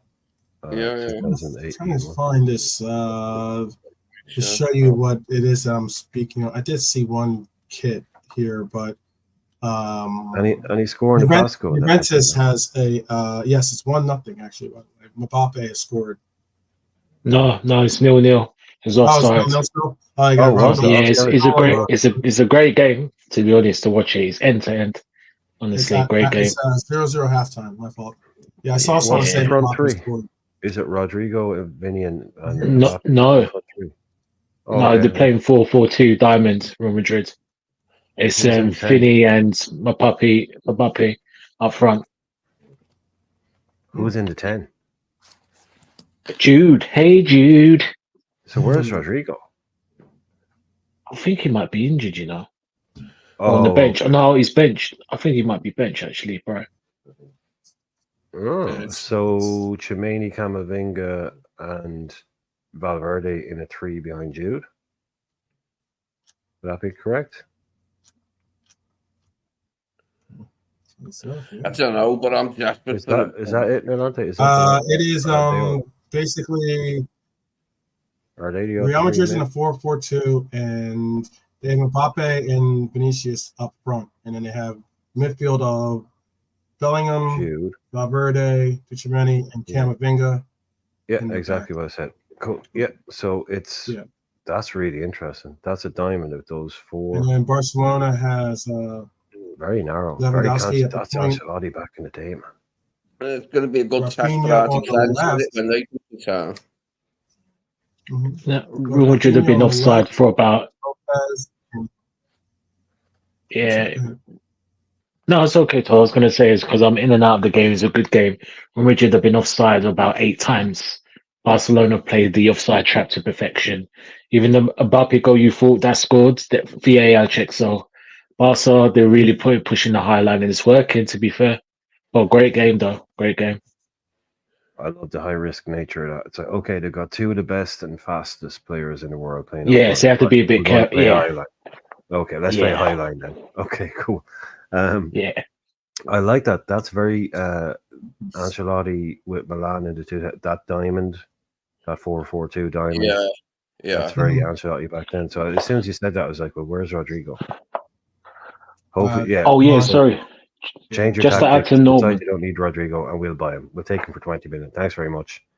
You don't need him anymore. We'll take him. You're not playing wide. Take him off your hands. Rodrigo. We'll take him off your hands. Exactly. He was reported that he wasn't happy about his playing time, by the way. It was reported that cool. Brilliant. Have you heard about Liverpool Rodrigo? It's lovely in the summer. I guarantee you. It's at least 22 degrees most days. At least. There you go. Get it done, man. Get it done. This is the kit that I was talking about. It's the polo. Just to let you know, Norm, the game is on Premier Sports. Unfortunately, it's not on ITV4, so Premier Sports, Norm. El Clasico. They have a black version of this, but let me see. I'll share it before they pop up some more pop-ups here. It'll be interesting to see the Adidas goalie kit, actually. Now you think about it. It will be interesting. There's like this is Juventus's one of their originals Juventus collection. But the only reason I'm saying is because this is the Adidas symbol that we're talking about. That's the one you want. Yeah. And they made it. This is actually that's pretty nice. But then again, the Italians always have some of the best kits, I think. But you know that one when you go to the Adidas one, there's also another one where it's like it's that leaf, but the middle line underneath it is actually the word Adidas. Do you remember that one? Yeah. That one's even cooler because it's really small. You can't see it until you get it. It looks like 3 lines. Yeah. But the one in the line in the middle is actually Adidas written really small. That's the best crest that for me. That's what I love. But that leaf one, it's just so cool. But they know what they're doing, Adidas, man. They're going to make a ton of money with this retro shit. Yeah. Yep. They have already come out with, or they're going to come out with the Adidas F50 Two Horizon signature release shoe for Mohamed Salah. Trying to make a connection to his Egyptian roots. Probably something he'll wear. There's a good symbol, that horse reared up on its hind legs, isn't it? Looks good. Yeah. I'll bring this down here. So, yeah, that'd be cool once we do see what they're going to do with the kits. But for right now, Nike is the kit maker, and we're going to be seeing. What kit did they announce? What kit they're going to be wearing? What do they do it with the? Normally, you can tell by the whatever the poster is. They'll have the color of the kit that they're going to wear in that game. Oh, tomorrow. Yeah, for tomorrow. I don't know if they're going to wear the third or if they're going to wear their away jersey. If our second kit is white, there's a red and white. Might be a bit clashy, so they'll probably wear the third kit, would be my guess. Yeah. Yeah, that's what I figured too. Yeah. Which is black, I think, isn't it? It is. It's that kind of blackish one. Yeah. They have a black kit too, but they have like that Rwanda kit that they wear too.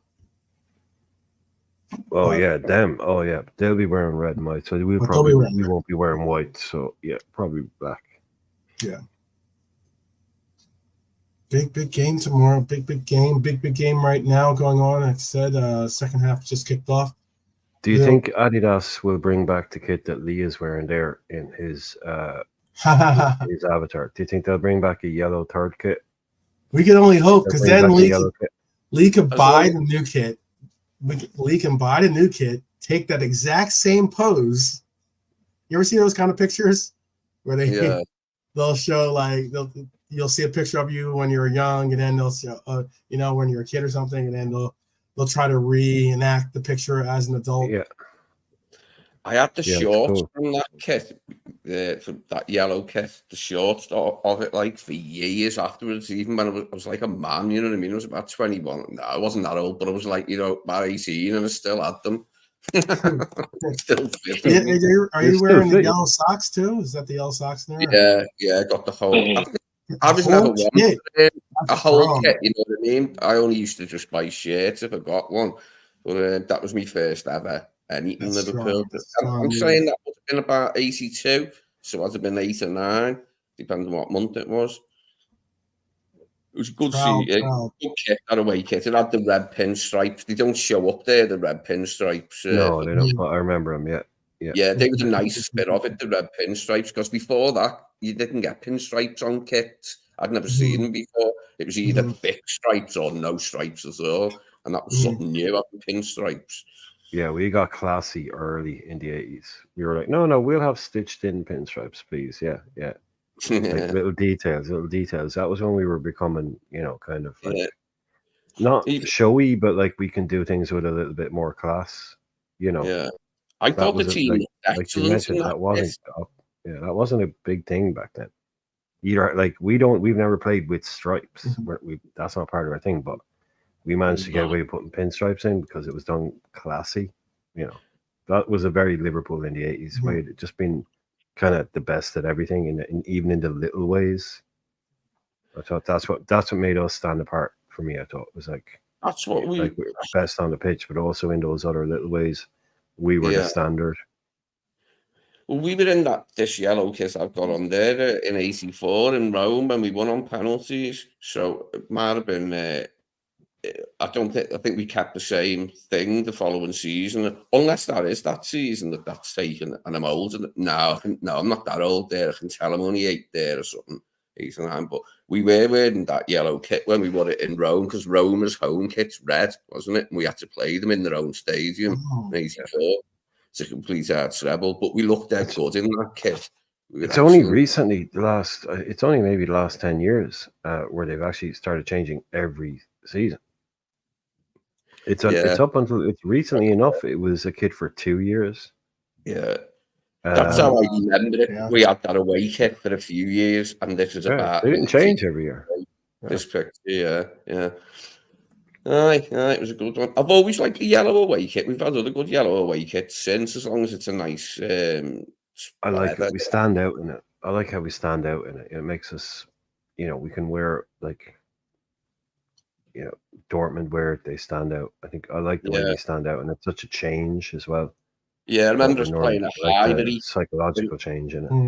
In the late '90s, and like a very bright yellow away kit. McManaman played brilliant. I think he scored. It was like a 2-2 or something. But we had like a really shocking yellow away kit then in the late '90s. Oh yeah, 98, 97, 98. Yeah, I remember that kit. Yeah, with the massive. Yeah. The badge was massive on it. Like, wasn't it? Yeah. Riedler. There's the player who was wearing it. Riedler. We had Riedler at the time. Hans Riedler, swine. Oh God, we good player or bad player? Good player or bad player for us? I know he was for us, good player or bad player. He didn't score many goals, but he played well. No. He was like a menace, wasn't he? And he was busy, wasn't he? He was busy. Yeah. From that point of view, like that, he contributed, didn't he? Although he didn't score that many. Yeah. I enjoyed seeing him. We'd been World Cup winner. Yeah, we'd never had many foreign players. You know what I mean? He was one of the first big names from abroad we had, Riedler, because he was a big name already. He was. Yeah, he was. Oh yeah, World Cup winner. Yeah. Oh yeah. I was a big side when we got him, to be fair. Yeah, before that, we bought Jan Molby, but he wasn't a big name, you know what I mean? When we bought him in 1984, he was a big name. Yeah, Alex, yeah. Those boys. I was always. Danish lads almost didn't even count as foreign back then. Exactly. They didn't, though, really, did they? They kind of didn't. They were so, 1-0. Oh, 1-0. To Lewandowski. To Barca, okay. Lewandowski, yeah. 54th minute. Frankie de Jong is now on for Lopez in the 46th minute, and Lewandowski has made it 1-0. Yeah, a goal was coming either way. So yeah, there's still lots of time. 37 now. He must be 37 now, and he's still doing it at the highest level. Level. What a try! Yeah, he's about. Yeah, he's about 30. No, he's 36 now. I'm sure he's about 35. 36 now. Yeah. He's still. Yeah. Again, this is the new generation. It's true, but I'll take him. Honestly, give me 2 years out of him, mate. Happy days. I'll take him. Oh, a lot of people were looking at Barcelona going, kind of giving them the side eye because Barcelona were doing a lot of crazy things, right? And they tried it with an Aubameyang before, and it's like, really? I mean, you're going to be the club that takes them after Barca, after Bayern, and this has almost shades of AC Milan saying to Pirlo, "Oh well, look, you're 32 and you want a new contract," and Pirlo goes and wins 4 Serie A's with Juventus, and he's the best player in the league until he's 36 nearly. This has shades of like Bayern. Could you not have done a little bit more to keep this guy? Did you need? Okay, but Harry Kane is coming in. But yeah, Barcelona, like that was this guy has, I think, the season he had last year with Barcelona, I think in a game, in a goals per minute or goals per game, outstripped anything he ever did at Bayern, and he was 35. I mean, this guy is a machine, literally a machine. I remember being surprised by how small Karl-Heinz Riedler was because he was like, I thought he was a taller centre forward, very erratic. And I thought, oh, this guy. No, he's a little bundle. He's a little bundle of a guy. Small Great and Marianne. stocky. And 2-0. 2-0. Oh my God! Wow, bang, Real bang, Madrid. quick. I'm not going to say anything because Real Lewandowski Madrid said- are the king of comebacks. Yeah, but Lewandowski Yeah. said, "You said my name. Say it twice. Yeah. Jeez. Say it twice. Say it nice." Oh, This is Romario Oh. crap he's doing. I didn't know about I'm this. sorry Is if I'm this giving true, away Norm? the No, that's fine. I'm watching it. I'm more excited, but yeah, so yeah, it's fine. It's fine. What's Norm? Oh, What's is this Norm? true? Oh, interesting. You said we tried to get Michael Laudrup in '84. Wow, that would have been flipping out. One of the biggest signings in 1984. We tried to get Laudrup, Michael Laudrup, the better Is he brother. still free?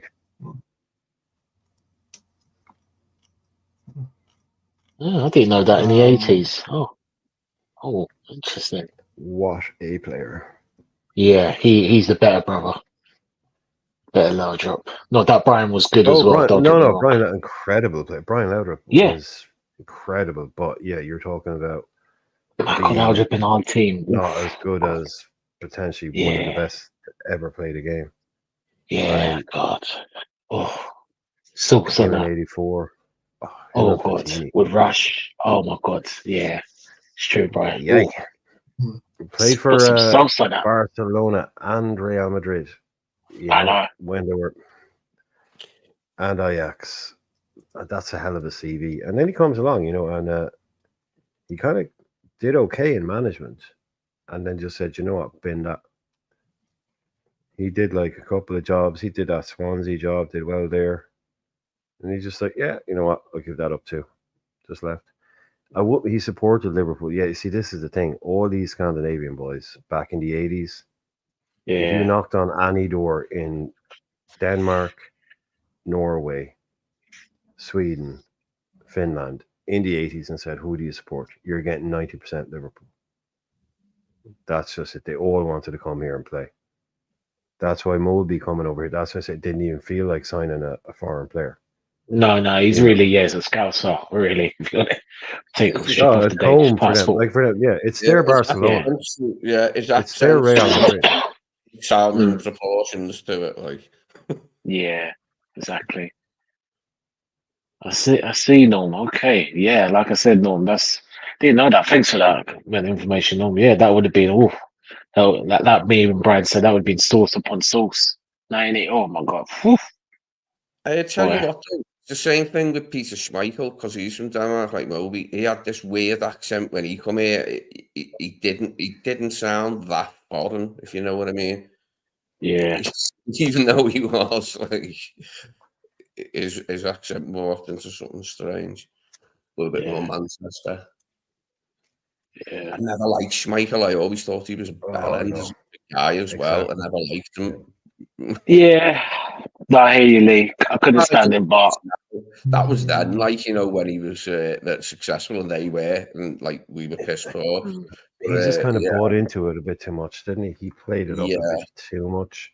Yeah. Like you can be good and be unbeatable and you can break your hearts and all that, but don't be a prick about it. And he just kind of had to do the whole Man United being a prick about it kind of thing. Yeah, I didn't mind their players who weren't a prick about it, but the ones who were was like, oh, I can't stand this guy. That's just natural, I'm sure they're like that with our players, like. Yeah, but it's worse when they're good. Yeah. Like Pickford does it, and 2 minutes later you're laughing at him because he's gone and messed up. Schmeichel just wouldn't, But Pickford, it's like, oh, don't worry, mate. You're going to mess up in a minute. Don't worry. We'll be the ones laughing in a minute. Yeah, that kid of his wasn't such a bad goalie for Leicester, and that was he, Casper. He wasn't too bad, like. On his day, yeah. Very, very good. Yeah. Very, very good. True. Much like Lewandowski. Very, very good. 2-0. Going into what is now the 61st minute. So Yes. a bit of work for them to do. Yeah. It'd be interesting to see what Real Madrid has lined up. Yeah, you can never count them out. That's the annoying thing. That's one thing I hate about Madrid. You can have a dead game, but they just somehow get over the line, which gets on my nerves. I mean, it's not. This at the Bernabeu, right? No, this is. It's Yes. at the new. Yeah, Real are at home, right? Yeah, it is at the Bernabeu. Yes, my fault. Yes. Yeah, that's. You're right. You know that even in any normal circumstance, even away from home, but at home, I'd be expecting something. Yeah, I'd be expecting Yeah. a big push in the next 20 minutes. I'm expecting. Yeah, I think we at know least what's one coming goal. in it. Yeah. They haven't made any substitutions as of yet, as being Real Madrid, but you never know. You never know. They got to make their move soon. Yeah. I make their moves soon, but We don't mind them being distracted in a title race. No, when we don't come up mind to play it at them, all. we don't. Don't mind it at all. That's fine for us. Like if they're like, hey, look, we'll win enough league games in this Champions League thing to get through. We don't need this Liverpool thing. Yeah, we rest this guy. We've got a big game at the weekend. Distracted. Yeah, it's all good for us. Listen, you know what? When we play Madrid, honestly, me, I don't want to draw. I want that win. I want that W, man. I'm not even accepting a draw. If we draw with them, I'm going to say take that as a defeat because you know what? I think we all know I cannot stand them. If there's not another team I dislike than Man United, it's Real Madrid. And what they've done to us over the years. There's revenge to be that had, my friend. There's revenge indeed, to be had. Brian. There's a beating. Or should I say in Irish accent, Brian? Excuse me. There's a beating. There's a beating to be taken. And the Man City game follows hot on its heels. It's the very next game. Man City.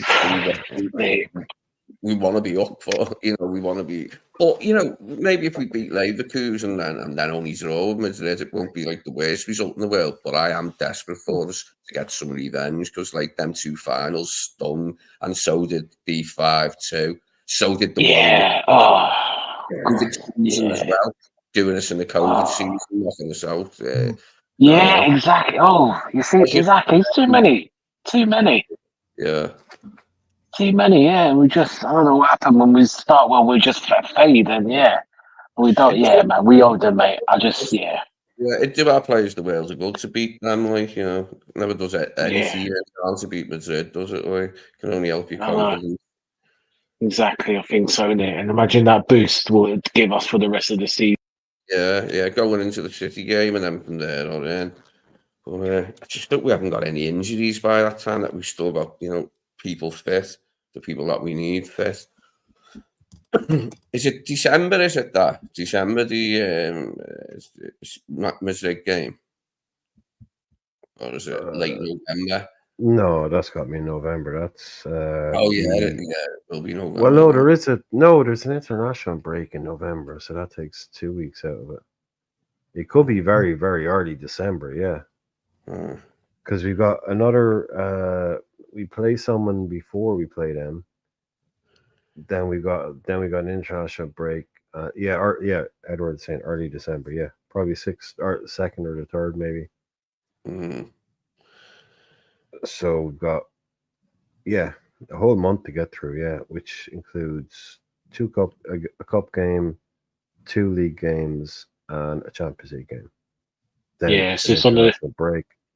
Then that's on the back. That's on the other side end of it. Yeah, so 27th next month. Our date with Destiny. Oh my God, what a week that's going to be. Jeez. It's going to be very big. Yeah. City and Real basically on top of each other. Well, for us. Mate, I think, for those 2 games, I think we need to do a week's worth of all focused on both games, honestly, because, both teams, there's a lot to say about both teams, so a week's worth of contact on the 2. Honestly. Yeah, wait for those combined 11s. They should be. They should be totally drama free. No, we ain't doing none of them anymore. So there was a combined 11. No, just joking. Oh, Mbappe with a They did do a sitter. combined Hollander 11. Nunes. Well, I They don't did know. do I a think combined maybe 11 on, Nunes would get into the on another combined. show. Yeah, That is funny that the you city brought that one. up. They did do one on the well, it was who were the two people? I don't know the guy that represent Liverpool, but they do it on the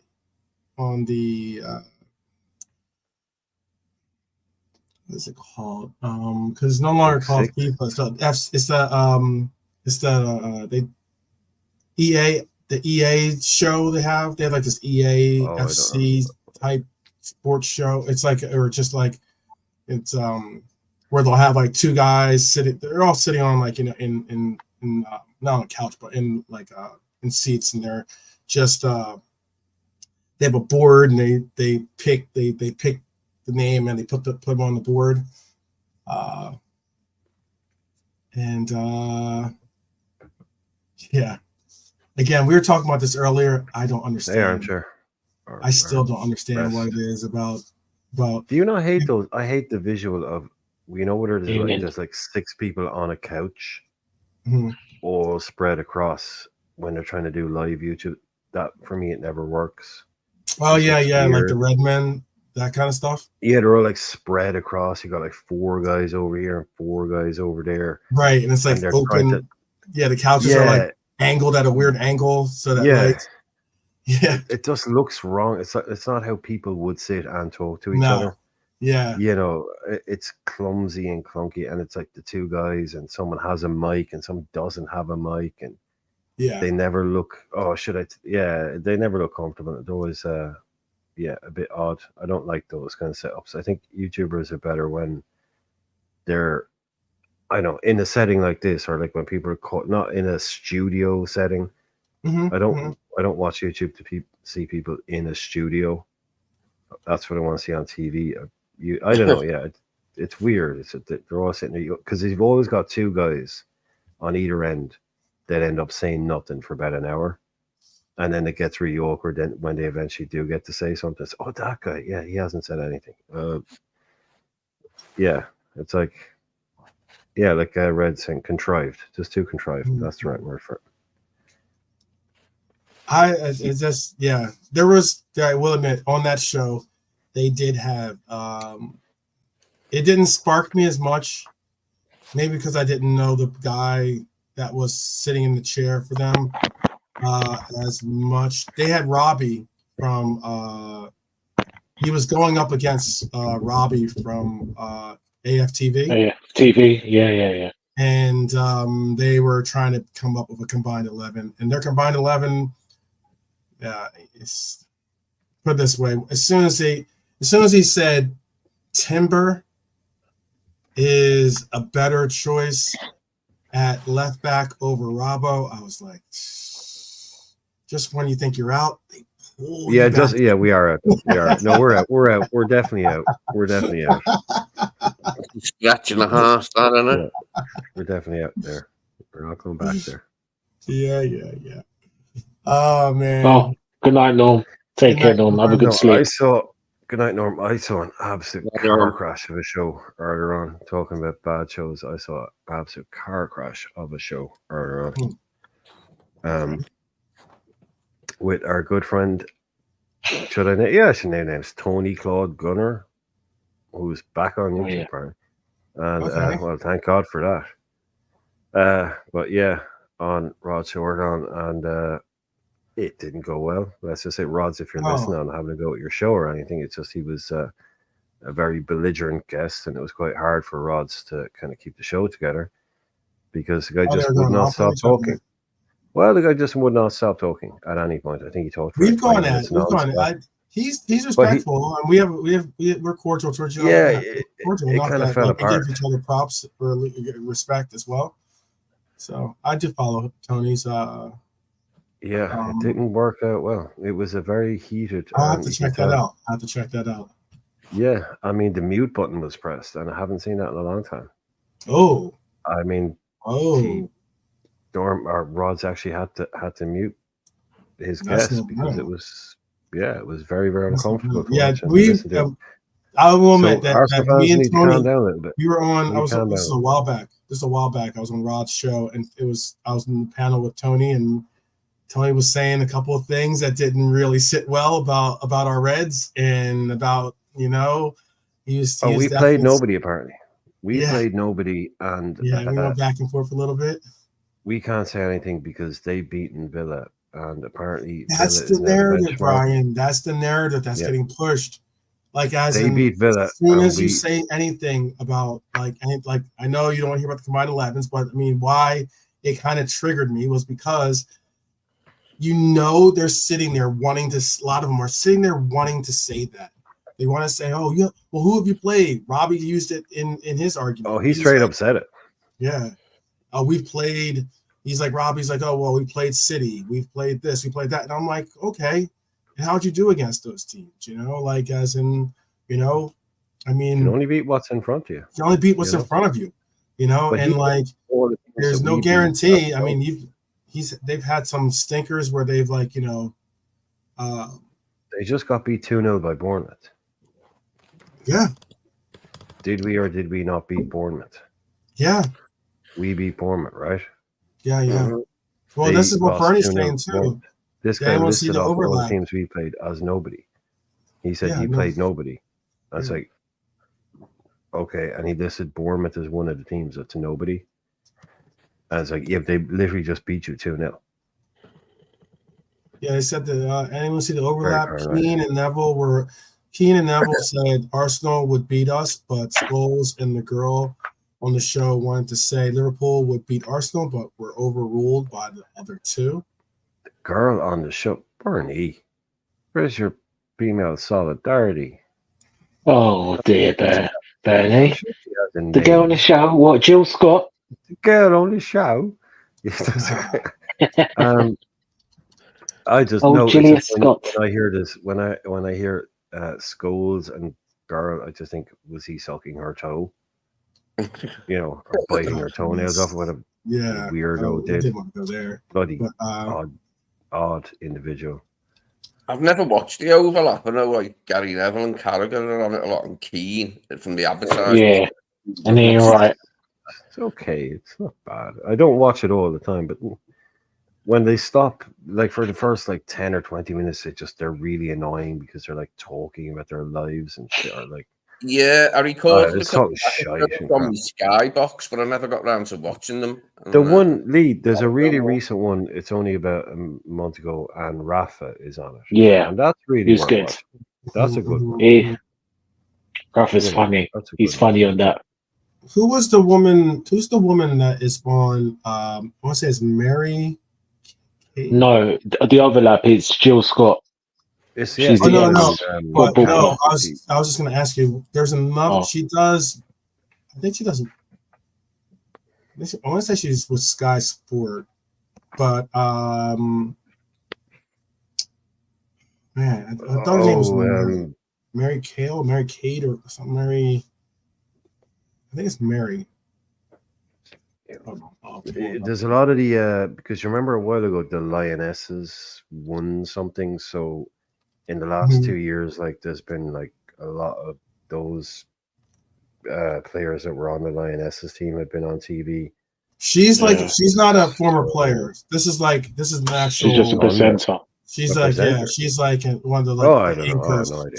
She's on the show with Laura Woods. Yeah. She's famous as not Laura Woods. I know that. She's on Talk Sport. On Sky Sports. She does stuff with man.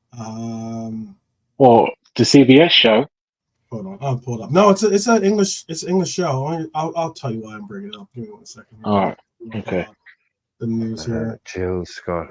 I was just Jill Scott Heron. I mean, that's a completely different thing. Yeah, almost. That'd be interesting, wouldn't it, if Jill Scott Heron. Exactly. She's just Jill Scott the singer. Beat poetry on the next show. Yeah. It's Jill Scott the singer as well. I mean, Kelly got an album. Kelly Cates. Is Kelly Cates? Is that right? No, she's Kelly Cates. That's it. Kelly Oh yeah, Cates, yes, that's Kelly who I Douglas. No, thought. she She's just Kenny daughter. left. Douglas' daughter. Yeah, we were talking about her last night. That's Yeah, Kenny's Kelly daughter. Cates. I'm pretty sure it's Kelly Cates, right? Yeah. Is on. She does like a like your match of the day or stuff like that type stuff too. Yeah, Where they'll She's sit on the not match of couch the and day. talk. side stuff. Or not match of the day, Sky but and yeah. stuff. Yeah, She's like the original Laura Woods. You know, yeah, before there was Laura basically. Yeah, Woods, there was Kelly Cates. Yeah, I think it's just a rubbish Mhm. persona, honestly. Laura Woods. Yeah. Yeah, I know. I just think because she gets, I know. Apparently, she's in the tabloid, so you know. No, whatever. she Yeah, just she- I was just bringing that up because yeah, Kelly Cates just quit Sky Sports. Oh, Oh, okay. okay. Oh, okay. Wow. Okay. Well, fair And enough. she Kelly does, not and it's happy not with like she's going on to another thing or anything like that. It's like kind of out of. It was a pretty surprise. She's quit Sky Sports. It says job. Kelly Cates quit Sky Sports job despite It's all having gone. quote nothing else to go to. Like as and she doesn't have another gig or something lined up right now. It's not because she's been wooed or to go to another gig or whatever. It's she just quit. So that sucks. I like Kelly Cates. I think she's good. From what she presented. She did a Yeah. really good. She was a really right back in the day. She was actually Kelly Dalglish. Mhm. You know, she did the right thing in changing her name really early because no one ever most people didn't know she was Kenny Dalglish's daughter. Mm-hmm. So she didn't have any nepo vibes basically off her. You know, Mhm. she made her own career. Mm-hmm. She was well respected. She's really good. You know, if you're a Liverpool fan, you also always knew she's Kenny's daughter. You know, Mhm. watch out for any little thing she might say because she's not talking crap, like, you know. But yeah, she forged her own career, like, completely without using the name, without using. She just came across as her own person. She really good at it. So that's interesting. She's probably just sick of this Sky Sports crap. I'm out of here. Because she's not. She's probably like in her 40s now. Maybe she's not like a young presenter. Like, but she'll be back doing stuff, no doubt. Yeah, no, she's a talent. That's like Bernie said, she is superb. But yeah, she has left Sky Sports. Just it's being reported. She says Kelly Cates reveals why she quit Sky Sports job. She says, I don't want to sign this new contract. Oh. So maybe they're asking her to have a pay cut. She's going to play. She's going to be playing for Al Ittihad next week on $200,000 a week. Mm-hmm. Maybe. I saw that news. I was surprised because I think that she's good to see. She's good to see. Whether she's on there with right or who else did I see her on there? David's daughter used to be a presenter on LFC TV. She was on that for quite a few years. Trent's cousin is on LFC TV as well. Oh, that's right. I've heard. Yeah, Trent's cousin is one of those. Yeah, TV she's about 17 now, Trent's cousin, but she's been on LFC TV Oh. since 10. Root. What's her name? Sorry, guys. Can I just cut you just a second? Yeah. 3-0, and what a finish for Lamar. Honestly, you got 3-0. Sign him up. Sign him up. He looked like But anyway, continue. Bayern's defense the other night quite a bit, like from the highlights I saw. He was having a good go at Bayern's defense the other night. They're trying to bring it, by the way. They just dropped Camavinga and Tuchemani and brought in Luka and Brahim. Too late. A little bit too late, maybe. Too late. Maybe, but 3-0. Oh, they are not happy in Madrid. I'm sure of that one. They're not happy. We should be taking notes for this. Yeah. There is a The latest, I suppose, what I'm assuming is going to be many. Trent, call him an interview. I don't know what you call it, an interview or not, but he's been making more comments. I think it's basically an interview in the lead up to the Ballon d'Or. Mm-hmm. Yes, sorry. So Trent Alexander-Arnold has said he wants to be remembered as the greatest right back to have played football, as he sets his sights on winning the Ballon d'Or, not this year's. I believe I can win the Ballon d'Or. I want to be the first fullback to ever do it. It's only the morning after you retire and you're able to look in the mirror and say, I gave everything I got. It doesn't matter how many trophies you win or how many medals you've got. It matters what you give to the game and if you reach your full potential. Okay. And asked how he wants to be remembered after he hangs up his boots, Alexander-Arnold said, quite modestly, a legend of football, someone who has changed the game. That is the main thing that I have. Don't play the game, change the game. I want that legacy of being the greatest right back to have played football. I have got to reach for the stars, and that's where I believe my ceiling can go. I mean, I'd be drug testing him if I was a cop. Pull him over. It's like that's some high level of confidence right there, my friend. That's a very high level of confidence. But these seem to be coming out all the time now. There's a Trent interview every week about how he wants to be this and that, but I want to be the greatest right back ever to play the game. I mean, this guy obviously he's got a different kind of mindset, doesn't he? Yeah. Want to be the greatest ever to have played the game. Yeah, he said he wants to be the Reach best for the stars. defensive. He wants to be the defensive. Best Take that, Roy Keane. Take that, Roy Keane. In the league, we're not in the league. He said he wants to be the best defensive fullback. But he wants to be remembered as the greatest right back of all time. Yeah. So yeah, quite the whole team. The scouts in our team. Yeah. So again, you gotta love the confidence. You gotta love the confidence. You have to love the confidence. We'll be doing a roll call tomorrow. Big game for us. Big game for us. It's gonna be a pretty. I have a long evening ahead of me, but I will be up and bushy-tailed, right? Bright bushy-tailed in the morning, and ready for a roll call. I will definitely have my I'll probably rock the black kit for tomorrow in solidarity with them. And I hope that you'll be with us tomorrow too for a little roll call, just to give us a little shout as to where you're hailing from, and also to just allow for us to hope that you have an enjoyable time watching the game, whether it's pitch side, whether it's couch side, whether it's pub side, whether it's just in the park side, wherever you're watching the game. Like, I hope that it's going to be a great game for you.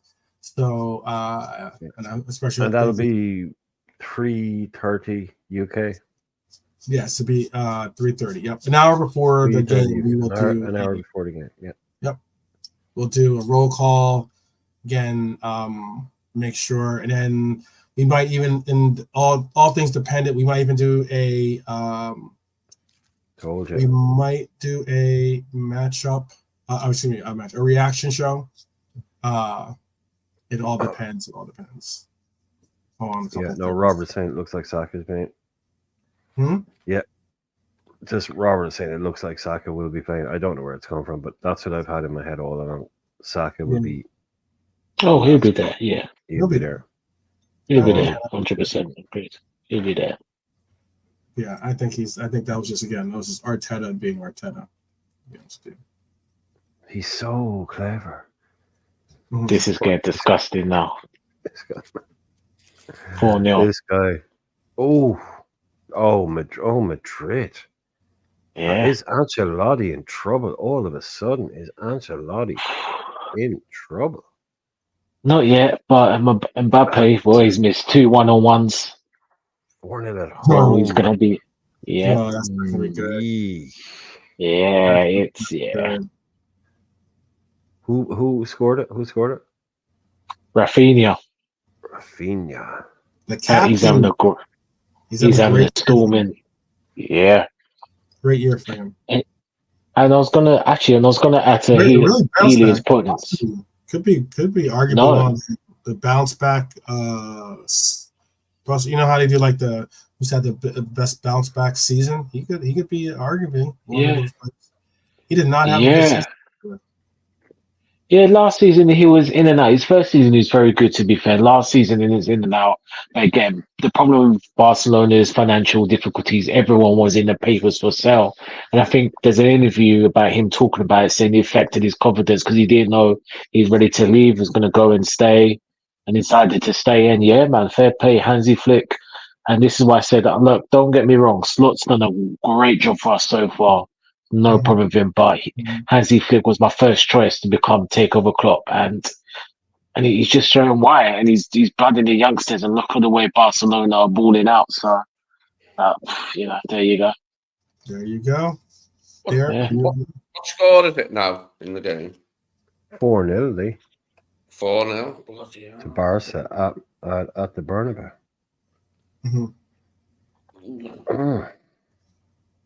Interesting meeting for Carlo with the boss tomorrow. Yeah. Yeah. Go mad over there, don't he? Yeah. You know, Who would have these thought it, Spanish. you know? All these players trying to fit them all in. Something's got to give at some point. But 4-0 at home is. I know they'll have done it before. Barca will definitely have beaten them 4-0 at the Bernabeu in the past. But I would be highly surprised if they've ever put more than 4 past them unanswered at the Bernabeu. Maybe unanswered. Back in the 60s No. or something. Yeah, this is Probably, yeah, you're right, bro. This is close to a historic. If they get another one now, maybe there's a 5-0 in the Champions League or something like that, because these guys have played a lot together. But this would be one of their biggest ever humiliations at home to Barca right now. Already it is. It's up there. It is. Considering, let's just talk about it. Vinny, Mbappe, Bellingham, Camavinga, Valverde. We just named 6 of the best players on the planet right now. And they're getting smacked up at home. This is to be a Barca fan right now and to be doing it with a 36-year-old and a couple of kids with Rafinha and all that. It's it never stops over there, man. This is what I'm saying. No matter how much trouble these clubs might get into, eventually they'll always end up being in this scenario again, having the best. Like Real Madrid have kind of put their foot down a little bit recently, trying to go ahead, but it just shows you 4-0, man. Mexico haven't started that well in the Champions League, have they? No, they haven't. Mbappe, though. It's just like, was it one Galactico too far? You know, they had a Joselu. That's not going to work. But did they need an Mbappe when they had a Vinny and a Rodrigo and a Bellingham? Nice. There's always the tipping point. Yeah. Yeah, but it's just people are out there. Oh, buy this guy, buy that guy, buy this guy, buy that guy. It does not work like that. Too many players. That's the whole. That's the FIFA mentality nowadays. Like, oh yeah, he's 98. You just try to buy every great player and put him onto a team, and that's supposed to all of a sudden mesh to be.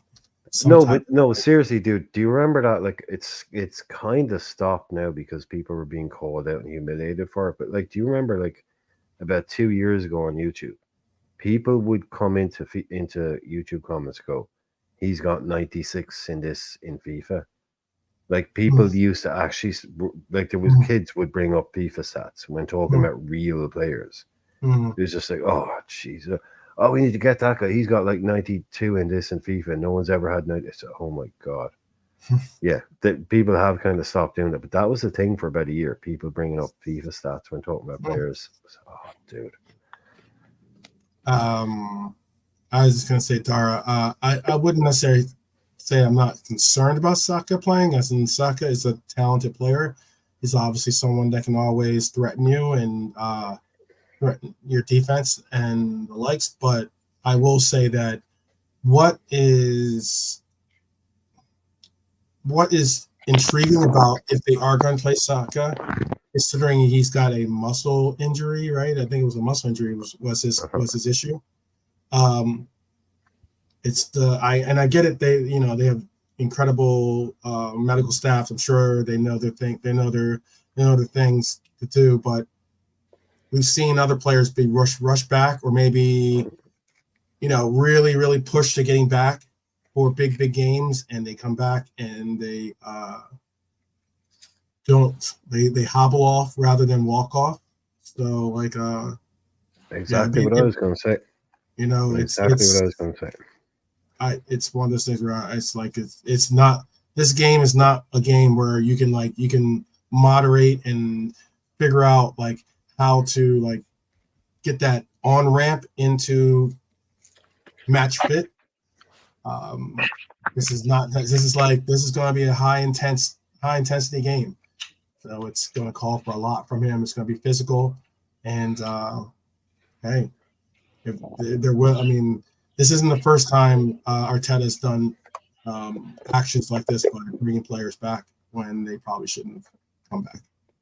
But it's their team.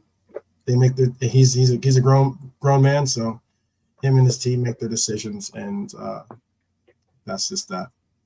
No, it's what I said last time. I said they have a hilarious record of having an injury crisis and bringing in a player or whatever in a game when they have people injured, and that guy getting injured in the first 10 minutes or something like that. Like, if Saka starts tomorrow, I would definitely have a fiver on him going off injured, because they'll have rushed him back. Like you said, if he does play, that's what they'll have done. And there's no way he finishes. One hard tackle, one big tackle on him. Hit him early, see how he feels. Do you remember when Madrid first won the Champions League in '98? They haven't won it since '66, the European Cup in 1966. So they've gone, what was it, 32 years? Oh yeah. And then he won in '98. Yeah, I think they had.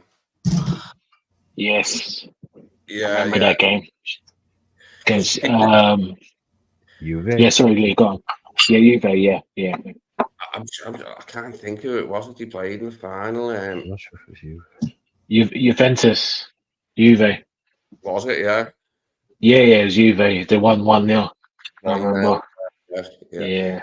Sounds weird now, doesn't it? Them going 32 years without winning it. Like, but when I was a kid in the 80s, considering they kind of invented the whole fucking thing. Yeah. The record in the European Cup was, I was looking at it the other day, looking at the 80s and like the 70s and that for Madrid. And yeah, they didn't do that well. Like, they didn't do that well. Neither did the Spanish football. Spanish football back then. Yeah, it was in a bad way. Yeah, when I was a kid, I knew players like Maradona played for Barcelona for a while, but it wasn't like Galacticos teams, you know what I mean? It wasn't, you thought of it as this land where like you've got two teams stacked with all the best players from the world. It was just another country, you know what I mean? It's become that now. Like, I mean, the first time I heard that Galacticos was obviously with Figo and Zidane and that were in the same team, and Ronaldo, the striker. Never won anything. Galacticos never won anything. Beckham never won anything in Madrid. Never won a league title there. The Galacticos, that Zidane team and all that, never won anything. No one got anything, did he? I'm sure not. Beckham. I think not. Beckham won the league title under Capello. Yeah, one league. That was it. But yeah. But if you look at it's weird. The perfect example for that is Ronaldo, the real Ronaldo. Yeah. PSV, right? He's at PSV and he destroys the league, and everyone's like, this guy is a freak. So Barcelona break the world transfer record to go and take him to Barcelona. 92 under Robson, I think, from PSV. This guy's a fucking phenomenon. He goes to Barcelona. I think he scores like 36 and 32. He's just like, people are getting tattoos of this guy. What happens? Inter just take him. Inter just take him. After 1 year, Inter just come in and just take him. Inter Milan. You could see that happening now. No, like, that's the way Spanish football was, but Italian football was so powerful that you could have a player like Ronaldo, who was clearly, literally a phenomenon, and Inter could just go, yeah, we're having him, and just take him from Barcelona after 1 year, and he's going to Italy. I love the way Michael Robinson become a big TV personality in Spain just because he learned the language well, so he could speak it fluently, like on telly, and he become a real big star on Spanish TV. Michael Robbo, for like I don't know, for years. He's dead now and he's passed away now, but yeah, very young. Oh, he was a huge celebrity, Robinson, in Spain. Yeah, go there, learn the language, people love you.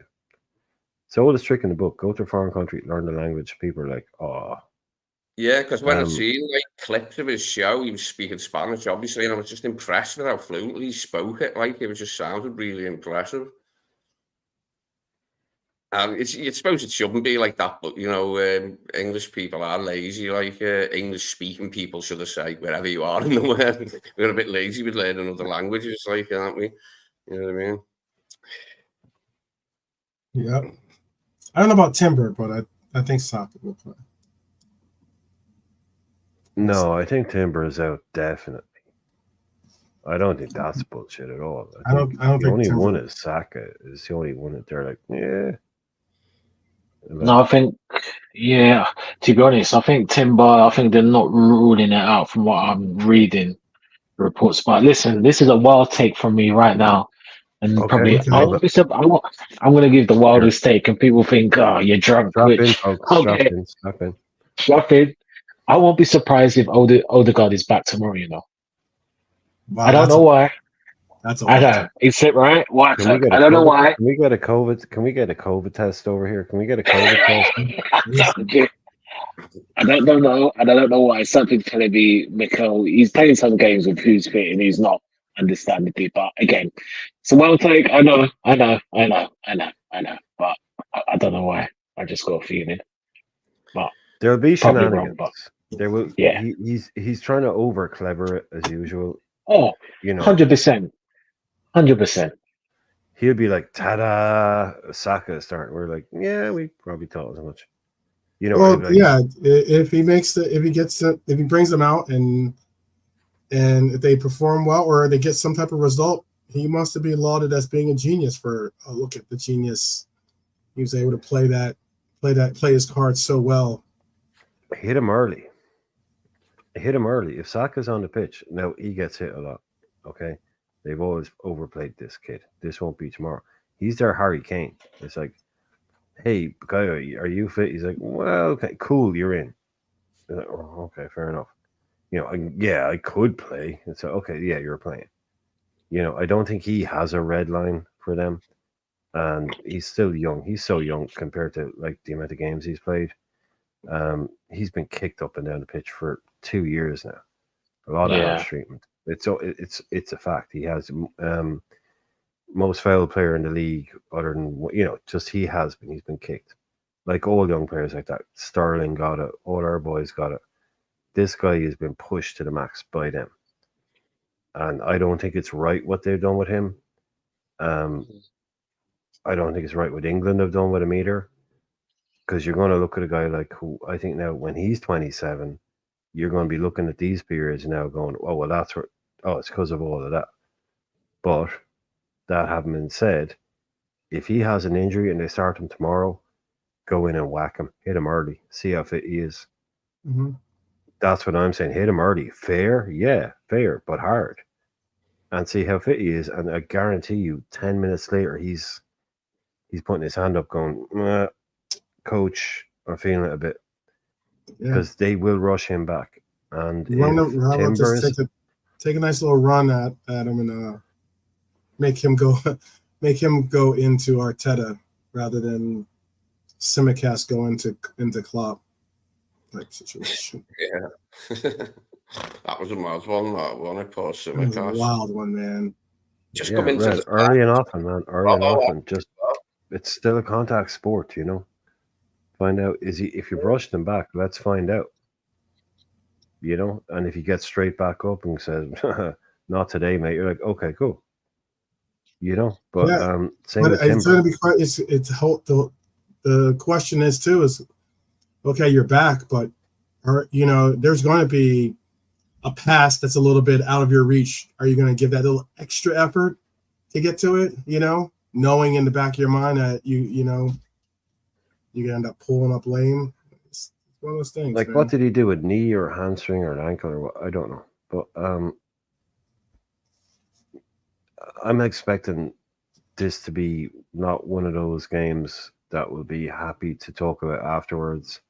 I'm expecting lots of niggly stuff and bits and pieces and fouls and set pieces. They're going to Thomas try and make Partey it is horrible. playing. Oh, they're going to try and make it White is horrible. playing. Yeah. They're not going to be interested in a game I have because they'll have an excuse. Trossard. Oh, we've no Saka, we've no Odegaard. Oh, we had to be defensive, we had to be dirty. So, and they will. Right. All players that I don't really don't mind getting in a tussle or two or trying to do some of the dark arts. We got Mac. You're not going to bully us though. We're not going to be bullied. You know, we've got a Mac, we've got a Nunes. He won't be bullied. He'll be like, yeah, come on, hit me. Yeah, so they won't be able to bully us. They can try that stuff, but that won't work for We're them getting either. closer to having I can't see it, but this player back too soon as well. Number 19. It's Elliot. Oh yeah. Oh sorry. Oh yeah. I see what you're doing. Sorry. Yeah. Mm-hmm. Getting closer. Getting closer. It's been reported that those reports I said a couple days ago, I think, that he is getting much closer to the fitness, being fit enough to do what he needs to do. Did you guys hear about this weird thing off topic about Welsh teams competing in the cup competitions in Wales? So, for instance, Cardiff, Swansea, Wrexham, except those Welsh teams that for some reason play in England, or they play in like Swansea. They play in English leagues. There's a scenario that they're trying to set up where they could play. They'd have to give up their place in the English Cups, but you would imagine they would almost certainly win those cups, and that's a gateway to Europe. So they would then go into qualifying rounds for Europe against way smaller teams.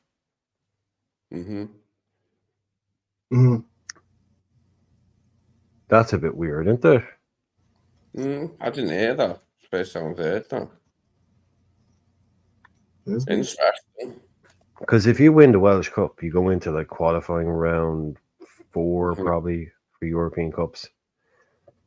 And you're going to be up against like Welsh level teams. So you're going to be playing a team from, some of the worst leagues, and you're definitely going to get through if you're a Swansea or a Cardiff. Next thing you know, you're in the Europa League.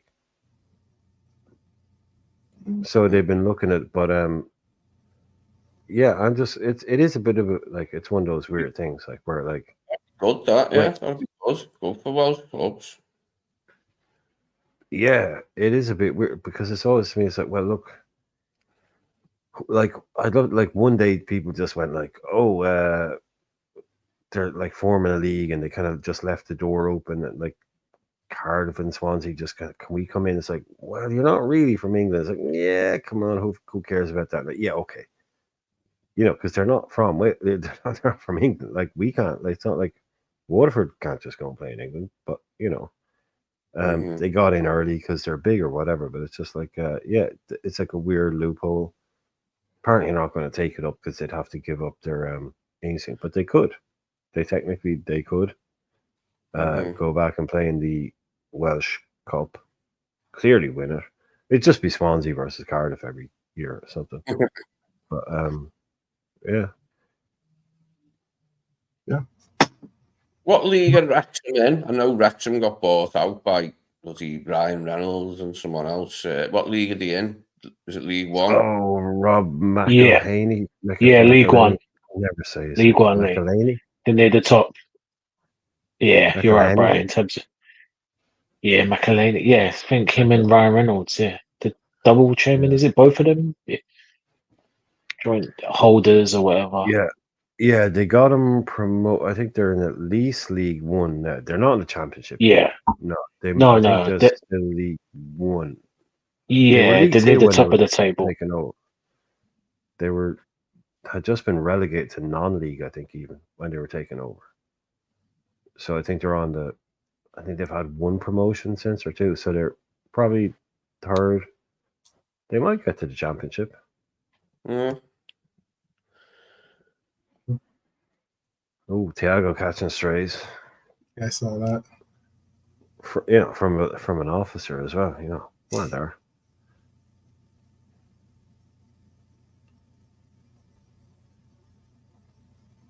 Okay. Yes, there are some players that could use a little redemption, a little humbling. Hopefully, we can bring that to some of their players and also some of their fan base. I'm sure they think the same about us. That's all the beauty of this game is just that, the banter, the amounts of passion that some of us, if not a good majority of us, do show for this club, this game. It's really gonna be a fun. It's gonna be fun to see what happens tomorrow. It's gonna be really fun, and I'm hoping that you guys will join us on the roll call. Give a shout as to where you guys are chiming in from. Whether it's you can say Ireland, you could say I don't know, say Liverpool, say Los Angeles, wherever you're chiming in from. You can say Toronto, Canada. Maybe Barbados. You can give specific, not too specific. Obviously, we're not trying to get you doxxed, but just give us a little shout as to represent. Say, hey, you know what? I don't know, Dallas, Texas, representing, or Cape Town, South Africa, representing. Wherever you're chiming from, just to give a little love and give a little shout for your home, if not your temporary place of domicile. What is that? Awatuki? Is that a place in Arizona? Awatuki? Oh yeah. Is that like around it? That's yeah, there you go. Awatuki is a town in it's a part of Phoenix, I guess you could say. Yeah. So there you go. Just something like that. Like that's all we're asking about for tomorrow. It just kind of brings us all closer together. I think personally, if when you're online, there's so many people that you're meeting, so many different places that these people are hailing from or coming from, whether it's whether they're on vacation or whether it's their home. It's still like that's where they're chiming in from and watching you, and it's kind of humbling to see when someone's like, "Oh, I'm in Sydney, Australia," and you're like, "That's cool," That's you're a Red, you're tuning in because you support fellow Reds, you support the channel obviously by tuning in, and Sydney represent, or New Zealand represent, or Botswana represent, Like wherever it is that you're tuning in from, it's always great to see and hear how far the Reds' reach goes, and I think it's empowering because it makes you feel like wherever you go, you'll know that you're not walking alone, and that's a powerful statement. So we are going to be concluding here. It's about 2.5 hours, almost close to 2.5 hours of entertainment and actual. And I would say, again, tomorrow, do you want to do any quick announcements or not announcements or stunning acclamations like the Odegaard will start tomorrow, like Delonte did? Is there anything you want to say before we let the people go? Let them sleep on that. That's something to sleep on. Nothing from the panel. I think it's good. Oh, Lee, stunning acclamations for tomorrow. Okay, let me see. I can't. No. Can't think of it, Okay, right? a stunning acclamation. Darwin Núñez will score twice. There you go. Oh, And I said it. there you said Darwin it. Núñez, man of the match. There you go. I'll Darwin Núñez. my prediction of a 1-0 victory and Trent scores the winner. I'm going to go one step further and say it will be from a free kick as well. Oh, that'd be nice. There you go. Takes off his We're gonna top win. and We're gonna around the If 30 we don't do minutes. if we don't get a 4-0, I'd like to see. I would like to see maybe Scored goal, whether it was open play or free kick. But now I say we win 1-0. It's a Trent. I'd like to But see tomorrow quickly, if Trent. 12 man. Mhm. Before you go, because I know you'll be really positive, right? So Yeah. I'm just going to ask. This is You're gonna be quickly really negative or Tinalante. something? No, I'm not going to be super All right, negative. yeah, I'm just Tinalante in the chat. It's like what Lee is talking about. Like we've mentioned a few times, like how and a 1-0 win is like a really good thing to be able to see and all that. But like, am I the only person that sometimes like we love a worldie and we love but sometimes I love almost getting when you beat a team like United 1-0 or Arsenal 1-0 and it's a really horrible jammy goal.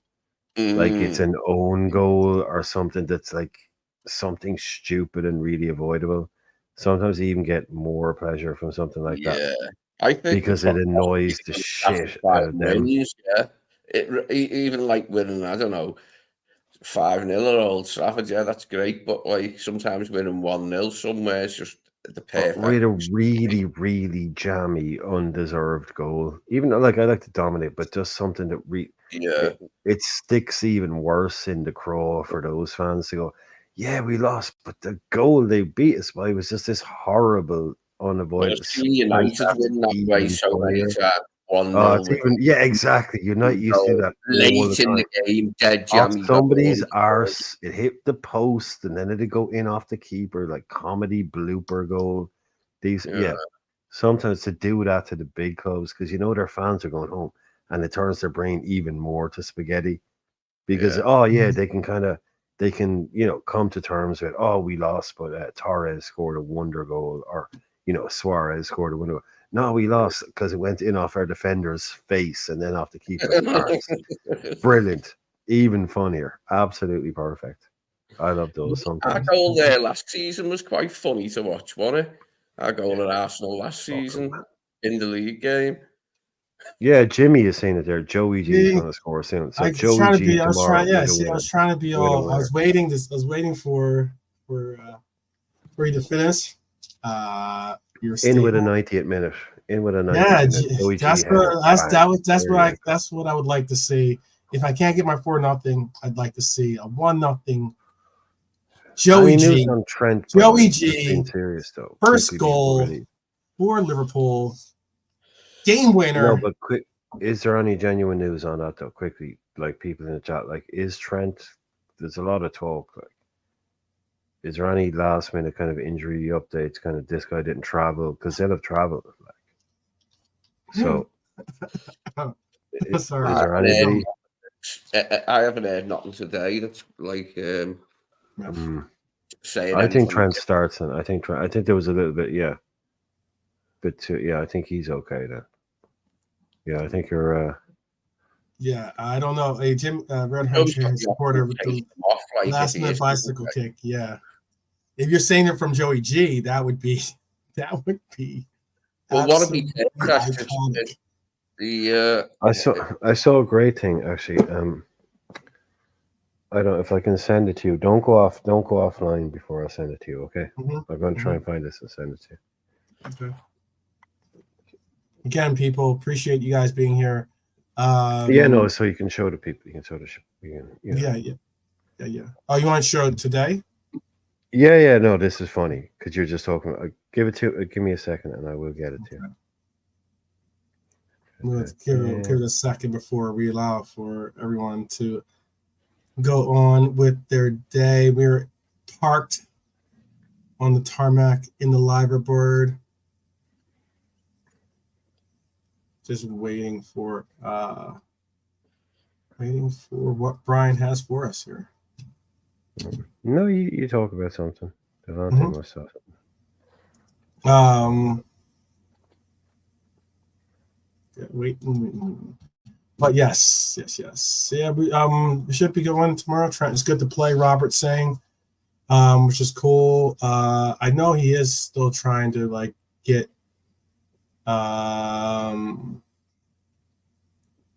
He's still trying to get his fitness back to the level that he would like for it to be at. But I think that it is cool to see that. It is cool to see that Slot is utilizing. He's not cowering to the star power of these players in, monitoring and balancing out their minutes. You certainly see that. I mean, we've seen it with Mo Salah. We've seen it with Trent quite a bit this year. I mean, Connor Bradley's had quite a bit of minutes, and now even Joey G's getting the minutes now too. Yeah, that'd be a perfect one if Trent could score from a free kick, like I said. And I've sent you the thing on WhatsApp. And Gomez comes on and scores his first goal for it. Makes it 2-0. Gomez is a good substitute for Trent once we're in front in the game, though. Say, trying to defend there a 1-0 lead. Like, we did get in the lead. Gomez will be handy then. 1 second, let me see how I can do this. So this is like when Joey eventually does hang up his boots. I think we've identified a career for him that he's already made for. I'm expecting an album soon. No, of course it's not real, but it could be real, right? It looks like it could be real. It looks like it could have been real. That's what exactly. So, yeah. Well, give me 1 second, people. I'm going to get this for you. I got to do stuff. No, yeah, I got to take it from WhatsApp, send it to my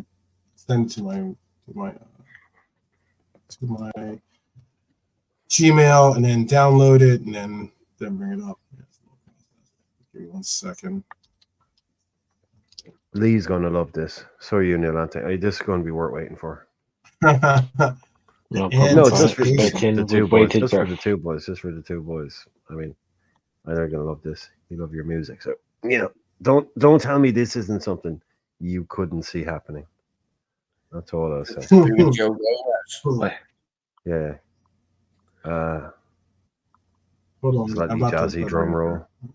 Slightly jazzy drum roll. There you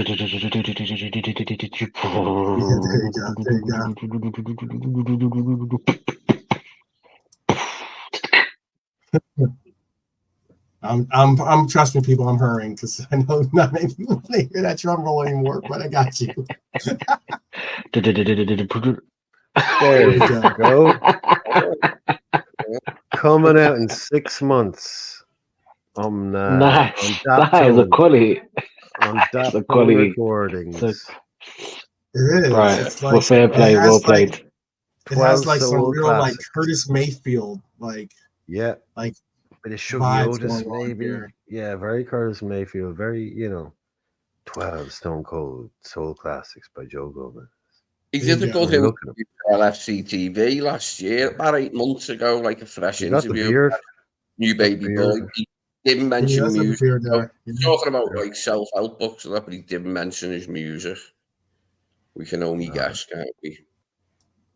Yeah, that's one for the Christmas stocking now.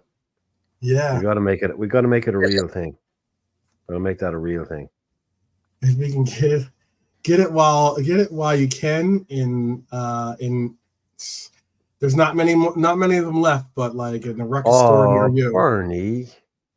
Bernie, that's I know what you're saying, but that's the near misses. Joey G and the near misses. Is that his backup? Is that his backup singer? He didn't expect that. He didn't expect that on his first debut album. He did. Bernie. He's gonna end. He maybe ends that streak tomorrow, Bernie. He ends that streak tomorrow. How about Joey G in the clean sheets? Okay, how about that? How about Joey G in the clean sheets? That's a good one. Yeah. That's a good one. Oh, yeah. Some of them shots he had Sheets galore. he was playing left back though. They weren't very near misses, were they? They were not so near misses. Yeah, no. Remember the crowd kept shouting shoot when he was playing left back for ages. Klopp had to tell him to stop. Do you remember Klopp had to tell the people? I mean, he was like, "Yeah, it's funny and everything, but can you stop?" that was my favorite Klopp moments when he had to tell people. Stop. Yeah, Klopp got a bit It's not irritated. funny anymore. Yeah, he's like, it's not. Yeah, it's pretty stupid. Yeah, Bernie. Huh? Yeah, Joey G the near misses. Joey G in the news. Joey G in the news. Reverend Hulu's. Players who've gone like ages and not had a goal, but it does happen. It happens at other clubs, done it. Like you will get a player who just can never get a goal. Like, yeah. Oh, I've always said it. I think it'd be better if he just never did. It would be a better record to have. Like, what's the point in like having like two?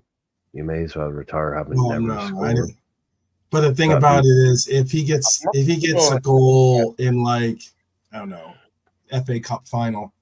No, yeah, hey, that, yeah, something like that, where it's like it's iconic and historic in itself. Yeah, no, but to say, oh, his only goal he ever scored was a cup final winner or something like that. No, but yeah, but what I'm saying is the opposite end of that spectrum is if the only goal he ever scored was the 5th goal in a 5-1 win over Peterborough or something, it would just be a kind of a. Oh, I know. I just think you always remember this guy that like. Here's one for you. Not in a negative way. I mean, it's kind of a cool. It gets to the point where it's almost like, actually, yeah, I hope I don't score. Yeah, I'd rather finish on 0 because that's just totally niche. Like I'm the only guy that will have done it. What are you gonna say, Lee? Yeah, Stefan Onshow. I don't remember Stefan Onshow ever scoring for us. Can you remember? Did Honshow ever score a goal? Well, he was good at heading the ball. I think he scored a few corners. Yeah, he must have scored it. Yeah. I cannot remember him scoring, Stefan Onshow. Never scored a big goal for us, definitely. I think he might have got one where he prodded it in. It come loose from the keeper and he prodded it in. That seems to be embedded in my mind, like it actually happened. But I cannot remember him scoring. No, not like anything outstanding. It was just some players just don't score, do they? It's one of them. And yeah, Joe's going through that, isn't he? No, never scored for us. You're right. Yeah, Jones, yeah. Not in the league anyway. There you go, Bernie. That's what I like to see. I agree with you. Jesus. I mean, yeah, it will be great. It is kind of bad. It is kind of bad when Joey's in the locker room and like Ali's like, you know what? I got more goals than you in my career. Yeah, I just think when I say that, I mean as a joke. I just think it's funny. But no, he played 135 times for us. He never scored. His whole career, right? He's played 406 times. This is Honshow, by the way, and scored 4 goals. Jesus. I mean, even for that's hard. I mean, that's harsh. I mean, yeah, 135 games for Liverpool, no goals. Harsh. Yeah. Honshow. I thought he must have got 1 or 2. Yeah, it just bounced into me head. I was thinking about the centre halves who hadn't scored, and I thought, yeah, Onshow, because Babel scored a good few. Hippier obviously scored. Yeah, I couldn't remember Onshow. No, but Onshow, right? Onshow, he scored 2 for Neuchâtel Xamax, right? Yeah. He scored 2 for Hamburg. Lovren scored a bunch. Then he went to Blackburn, and he never scored again. He scored the 2. He went to Blackburn, then he joined Liverpool. But he scored 4 goals before he joined Blackburn, and he never scored again. Maybe he was just over it. Maybe he's That's like, you know, great. I've been there, done that. I don't need to show them. Stefan. I don't need to show that part of my game anymore.